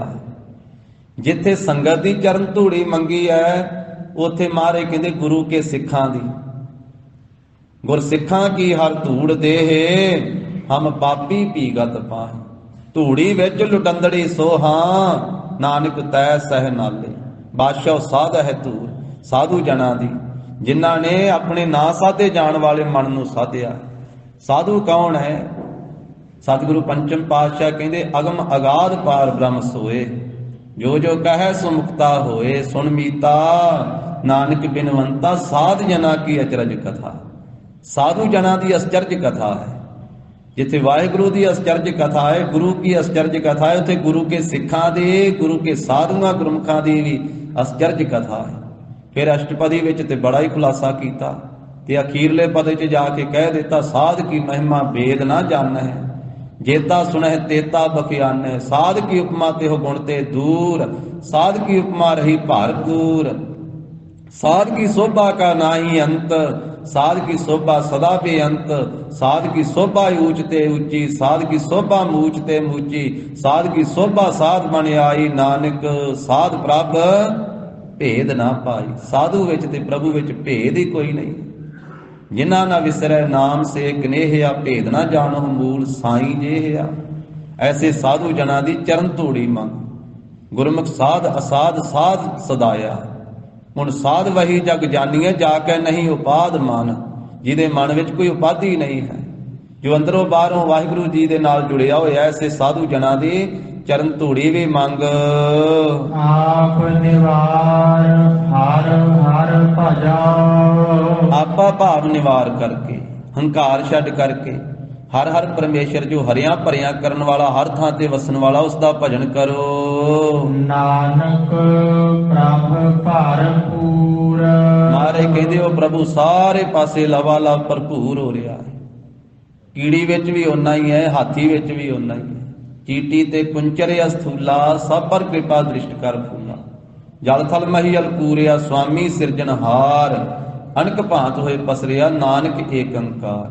ਸਾਰੇ ਪਾਸੇ ਜੋ ਵਿਆਪਕ ਭਰਪੂਰ ਹੋ ਰਿਹਾ ਹੈ। ਕਿਲ ਵਿਖ ਕਾਟਣ ਭੈ ਹਰਣ, ਉਹ ਵਾਹਿਗੁਰੂ ਪਰਮੇਸ਼ਰ ਕਿਲ ਵਿਖ ਪਾਪਾਂ ਨੂੰ ਕੱਟਣ ਵਾਲਾ ਹੈ। ਜੋ 4 ਪ੍ਰਕਾਰ ਦੇ ਬੱਜਰ ਪਾਪ ਹਨ, ਬ੍ਰਾਹਮਣ ਕੈਲੀ ਘਾਤ ਕੰਜਕਾ ਅਣਚਾਰੀ ਕਾ ਧਾਨ। ਸੋ ਇਹ ਬੱਜਰ ਪਾਪਾਂ ਨੂੰ ਵੀ, ਕਿਲ ਵਿਖਾਂ ਨੂੰ ਵੀ ਕੱਟ ਦੇਣ ਵਾਲਾ ਹੈ। ਤੇ ਭੈ ਡਰ ਨੂੰ ਵੀ ਹਰਨ ਨਿਵਰਤ ਕਰ ਦੇਣ ਵਾਲਾ ਹੈ। ਭੈ ਨੂੰ ਵੀ, ਡਰ ਨੂੰ ਵੀ ਨਾਸ ਕਰਨ ਵਾਲਾ ਹੈ। ਸੁਖ ਸਾਗਰ ਹਰ ਰਾਏ, ਸੁੱਖਾਂ ਦਾ ਸਾਗਰ ਹੈ ਪਰਮੇਸ਼ਰ। ਹਰੀ ਰਾਜਾ ਹੈ ਤੇ ਉਹ ਵਾਹਿਗੁਰੂ ਪਰਮੇਸ਼ਰ ਰਾਜਾ ਹੈ, ਸਾਰਿਆਂ ਦਾ ਰਾਜਾ। ਤੁਮ ਹੋ ਸਭ ਰਾਜਨ ਕੇ ਰਾਜਾ, ਆਪੇ ਆਪ ਗਰੀਬ ਨਿਵਾਜਾ। ਹਰੇਕ ਦਾ ਰਾਜਾ ਹੈ ਉਹ, ਹਰ ਰਾਏ, ਹਰ ਇੱਕ ਦਾ ਰਾਜਾ ਹੈ। ਬਾਕੀ ਸਾਰੇ ਉਹਦੇ ਭਿਖਾਰੀ ਹਨ ਉਸ ਦੇ ਦਰ ਦੇ। ਦੁਨੀਆ ਦੇ ਰਾਜੇ ਵੀ ਆ ਜਿਹੜੇ, ਉਹ ਰਾਜੇ ਵੀ ਵਾਹਿਗੁਰੂ ਦੇ ਦਰ ਦੇ ਭਿਖਾਰੀ ਹਨ। ਉਹ ਰਾਜਿਆਂ ਦਾ ਰਾਜਾ, ਮਹਾਨ ਮਹਾਰਾਜਾ ਹੈ। ਰਾਜਾਨ ਰਾਜ, ਪਾਨਾਨ ਭਾਨ, ਦੇਵਾਨ ਦੇਵ, ਉਪਮਾ ਮਹਾਨ, ਜਿਸ ਦੀ ਮਹਾਨ ਹੀ ਉਪਮਾ ਹੈ। ਤੁਮ ਹੋ ਸਭ ਰਾਜਨ ਕੇ ਰਾਜਾ। ਕਲਗੀਧਰ ਪਾਤਸ਼ਾਹ ਕਹਿੰਦੇ ਰਾਜਨ ਕੇ ਰਾਜਾ, ਮਹਾਰਾਜਨ ਕੇ ਮਹਾਰਾਜਾ, ਐਸੋ ਰਾਜ ਛੋੜਿਆ ਔਰ ਦੂਜਾ ਕੌਣ ਧਿਆਈਐ। ਉਹ ਪਰਮੇਸ਼ਰ ਰਾਜਾ ਐਸਾ ਹੈ ਜਿਹੜਾ ਕਿਸੇ ਦਾ ਥਾਪਿਆ ਹੋਇਆ ਨਹੀਂ, ਕਿਸੇ ਦਾ ਬਣਾਇਆ ਹੋਇਆ ਨਹੀਂ, ਰਾਜ ਗੱਦੀ ਤੇ ਬੈਠਾ ਹੈ। ਬਾਕੀ ਰਾਜੇ ਤਾਂ ਕਿਸੇ ਦੇ ਥਾਪੇ ਹੋਏ ਰਾਜ ਗੱਦੀ ਤੇ ਬੈਠਦੇ, ਉਹਨਾਂ ਦੀ ਤਬਦੀਲੀ ਵੀ ਹੋ ਜਾਂਦੀ, ਬਦਲ ਵੀ ਜਾਂਦੇ ਹਨ, ਪਰ ਪਰਮੇਸ਼ਰ ਕਦੀ ਆਪਣੇ ਰਾਜ ਸਿੰਘਾਸਣ ਤੋਂ ਬਦਲਣ ਵਾਲਾ ਨਹੀਂ ਹੈ। ਉਹ ਅਚੁੱਤ ਹੈ, ਅਗੇੜ ਹੈ, ਸਦਾ ਸਲਾਮਤ ਹੈ। ਥਾਪਿਆ ਨਾ ਜਾਏ, ਕੀਤਾ ਨਾ ਹੋਏ, ਆਪੇ ਆਪ ਨਿਰੰਜਨ ਸੋਏ। ਐਸਾ ਪਰਮੇਸ਼ਰ ਵਾਹਿਗੁਰੂ ਹਰੀ ਰਾਜਾ ਹੈ ਤੇ ਸੁੱਖਾਂ ਦਾ ਸਾਗਰ ਹੈ। ਦੀਨ ਦਇਆਲ ਦੁਖ ਭੰਜਨੋ, ਦੀਨਾਂ ਗਰੀਬਾਂ ਉੱਤੇ ਦਿਆਲਤਾ ਕਰਨ ਵਾਲਾ, ਦਇਆ ਦਾ ਘਰ ਹੈ ਤੇ ਦੁੱਖਾਂ ਨੂੰ ਭੰਨ ਦੇਣ ਵਾਲਾ ਹੈ, ਤੋੜ ਦੇਣ ਵਾਲਾ, ਖਤਮ ਕਰ ਦੇਣ ਵਾਲਾ ਹੈ। ਨਾਨਕ ਨੀਤ ਧਿਆਏ, ਮਹਾਰਾਜ ਕਹਿੰਦੇ ਨਿੱਤਾ ਪ੍ਰਤੀ ਉਸ ਵਾਹਿਗੁਰੂ ਜੀ ਨੂੰ ਧਿਆਉਣਾ ਕਰੋ। ਸੰਤ ਜਸ ਤੇ ਕਾਵ ਜਿਸ ਵਿੱਚ ਮਹਾਰਾਜ ਸਾਹਿਬ ਨੇ ਮੇਲਿਆ ਹੋਇਆ ਹੈ, ਐਸਾ ਪਵਿੱਤਰ ਸ਼ਬਦ, ਐਸਾ ਸ਼ੰਤ ਜਸ ਰੂਪੀ ਉਚਾਰਨ ਕਰਦੇ ਹਨ।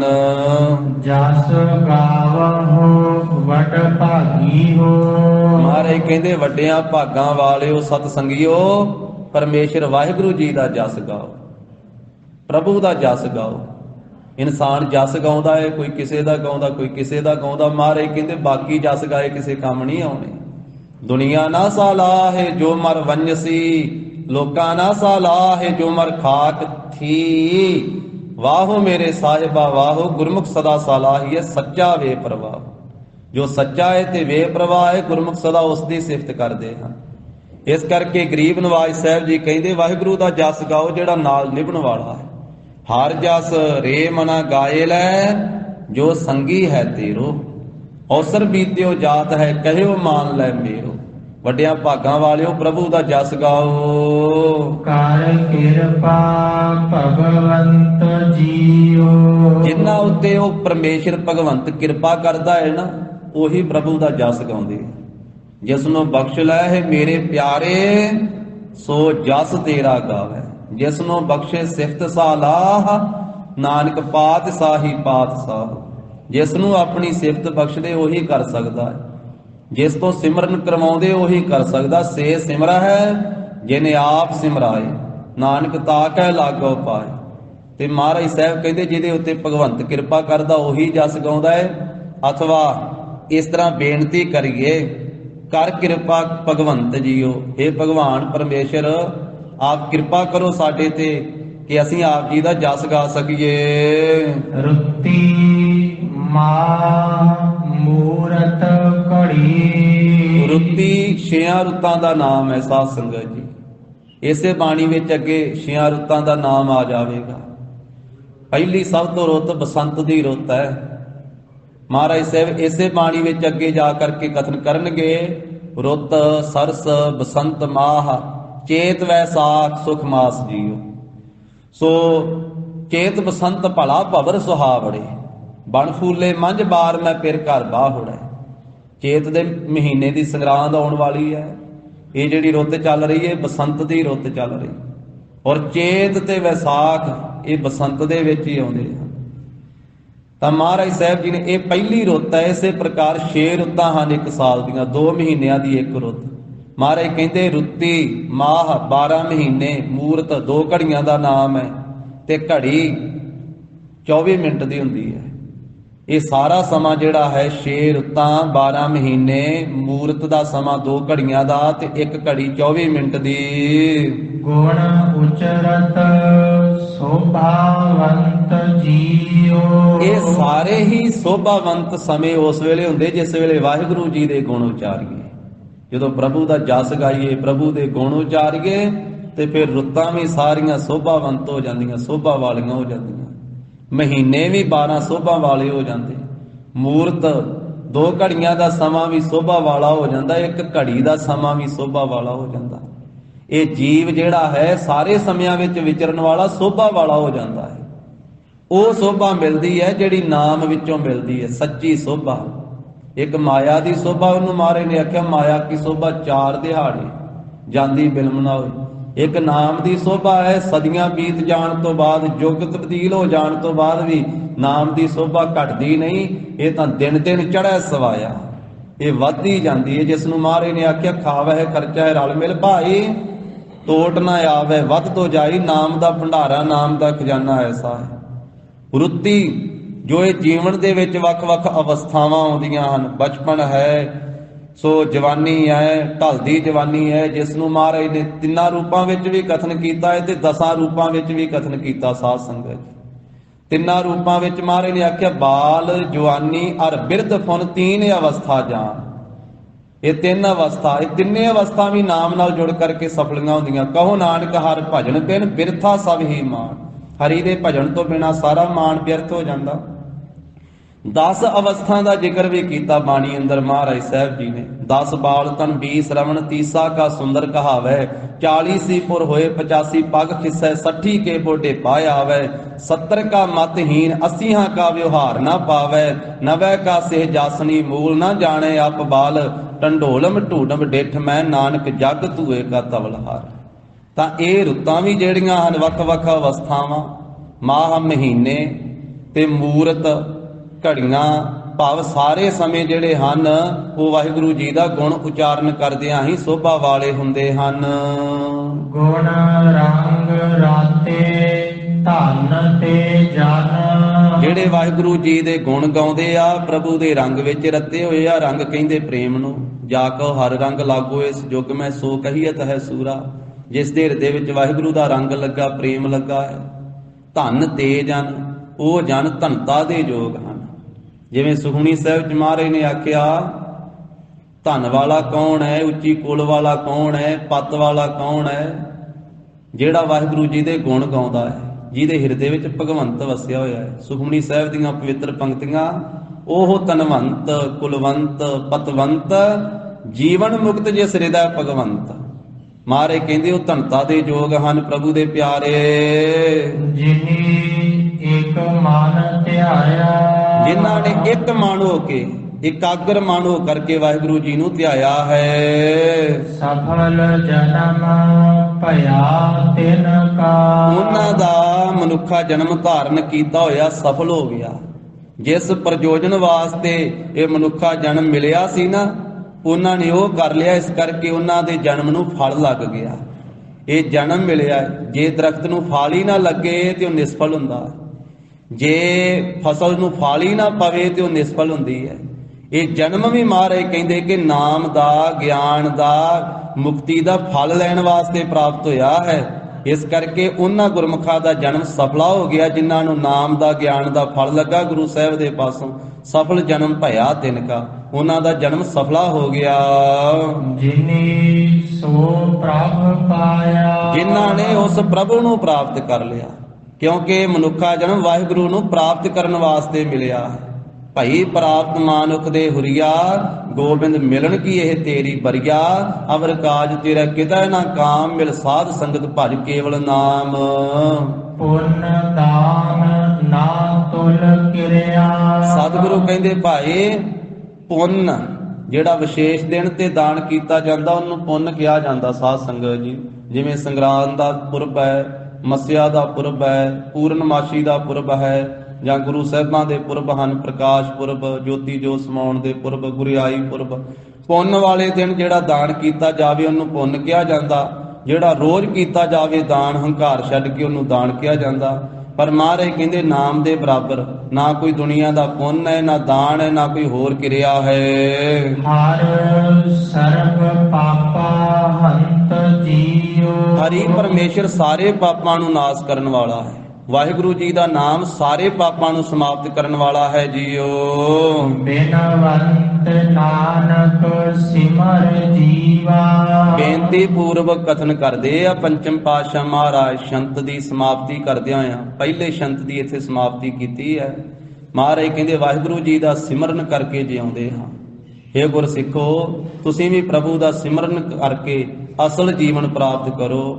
ਜੋ ਅਸਲ ਜੀਵਨ ਹੈ ਉਹ ਪ੍ਰਭੂ ਦਾ ਸਿਮਰਨ ਕਰਕੇ ਪ੍ਰਾਪਤ ਹੁੰਦਾ ਹੈ। ਜਨਮ ਮਰਨ ਰਹੰਤ ਜੀਉ। ਤੇ ਵਾਹਿਗੁਰੂ ਜੀ ਦਾ ਸਿਮਰਨ ਜਨਮ ਤੇ ਮਰਨ ਤੋਂ ਰਹਿਤ ਕਰ ਦਿੰਦਾ ਹੈ ਜੀ ਨੂੰ। ਇਹ ਜੀਵ ਜਨਮ ਤੇ ਮਰਨ ਤੋਂ ਰਹਿਤ ਹੋ ਜਾਂਦਾ ਹੈ। ਅਬਿਨਾਸੀ ਦਾ ਸਿਮਰਨ ਕਰਕੇ ਅਬਿਨਾਸੀ ਰੂਪ ਹੋ ਜਾਂਦਾ ਹੈ, ਜਨਮ ਮਰਨ ਤੋਂ ਰਹਿਤ ਹੋ ਜਾਂਦਾ ਹੈ। ਸਤਿਗੁਰੂ ਨਾਨਕ ਦੇਵ ਸਾਹਿਬ ਮਹਾਰਾਜ ਨੇ ਫਰਮਾਇਆ ਨਾ ਰਹਿਰਾਸ ਸਾਹਿਬ ਜੀ ਦੇ ਵਿੱਚ, ਆਖਾਂ ਜੀਵਾਂ ਵਿਸਰੈ ਮਰ ਜਾਓ। ਜੇ ਨਾਮ ਨੂੰ ਆਖਦੇ ਹਾਂ ਤਾਂ ਜਿਉਂਦੇ ਹਾਂ, ਜੇ ਵਿਸਰ ਜਾਂਦਾ ਹੈ ਤੇ ਮਹਾਰਾਜ ਕਹਿੰਦੇ ਮੌਤ ਹੁੰਦੀ ਹੈ। ਮਾਤਾ ਤ੍ਰਿਪਤਾ ਜੀ ਨੇ ਆਖਿਆ ਸੀ, ਪੁੱਤਰ ਤੂੰ ਕਹਿਣਾ ਹੈ ਵੀ ਆਖਦਾ ਤੇ ਜਿਉਣਾ, ਵਿਸਰਦਾ ਹੈ ਤੇ ਮੌਤ ਹੁੰਦੀ ਹੈ, ਸਾਰਾ ਸੰਸਾਰ ਕਿਉਂ ਨਹੀਂ ਆਖਦਾ ਹੈ? ਫਿਰ ਅਗਲੀ ਪੰਕਤੀ ਉਚਾਰਨ ਕੀਤੀ ਸੀ ਮਾਤਾ ਜੀ, ਆਖਣ ਔਖਾ ਸਾਚਾ ਨਾਉ। ਸੱਚਾ ਨਾਮ ਆਖਣਾ ਔਖਾ ਵੀ ਹੈ, ਪਰ ਗੁਰੂ ਸਾਹਿਬ ਕਿਰਪਾ ਕਰਨ ਤੇ ਫਿਰ ਜੀਵ ਨਾਮ ਜਪ ਸਕਦਾ ਹੈ, ਨਾਮ ਆਖ ਸਕਦਾ ਹੈ। ਤੋ ਸਤਿਗੁਰੂ ਜੀ ਨੇ ਇਹ ਰੁੱਤੀ ਬਾਣੀ ਦੀ ਆਰੰਭਤਾ ਕੀਤੀ ਹੈ। ਫਿਰ ਅਗਲੇ ਸਤਿਗੁਰੂ ਜੀ ਸ਼ਲੋਕ ਆਰੰਭ ਕਰਕੇ ਫਿਰ ਅਗਲੇ ਸ਼ੰਤ ਦੇ ਵਿੱਚ ਮਹਾਰਾਜ ਸਾਹਿਬ ਪਹਿਲੀ ਰੁੱਤ ਦਾ ਜ਼ਿਕਰ ਕਰਨਗੇ। ਇੱਥੋਂ ਤੀਕ ਕਿ ਮਹਾਰਾਜ ਨੇ ਮੰਗਲ ਰੂਪ ਦੇ ਵਿੱਚ 2 ਸ਼ਲੋਕ ਤੇ 1 ਸ਼ੰਤ ਉਚਾਰਨ ਕੀਤਾ ਹੈ। ਗੁਰੂ ਜੀ ਕੀ ਅਗਾਧ ਬੋਧ ਬਾਣੀ ਕੀ ਵਿਚਾਰ ਸਾਂਝੀ ਕਰਦੇ ਹਾਂ। ਹੋਈਆਂ ਭੁੱਲਾਂ ਚੁੱਕਾਂ ਦੀ ਸਤਿਗੁਰੂ ਜੀ ਗੁਰ ਸੰਗਤ ਜੀ ਖਿਮਾ ਦੇਣੀ। ਦੇਹੋ ਸੱਜਣੇ ਅਸੀਸ ਅੜੀਆਂ, ਜਿਉ ਹੋਵੇ ਸਾਹਿਬ ਸਿਉ ਮੇਲ। ਪੁੰਨ ਦਾਨ ਨਾ ਤੁਲ ਕਿਰਿਆ, ਹਰ ਸਰਬ ਪਾਪਾ ਹੰਤ ਜੀਓ। ਬਿਨਵੰਤ ਨਾਨਕ ਸਿਮਰ ਜੀਵਾ, ਜਨਮ ਮਰਨ ਰਹੰਤ ਜੀਓ। ਵਾਹਿਗੁਰੂ ਜੀ ਕਾ ਖਾਲਸਾ, ਵਾਹਿਗੁਰੂ ਜੀ ਕੀ ਫਤਿਹ।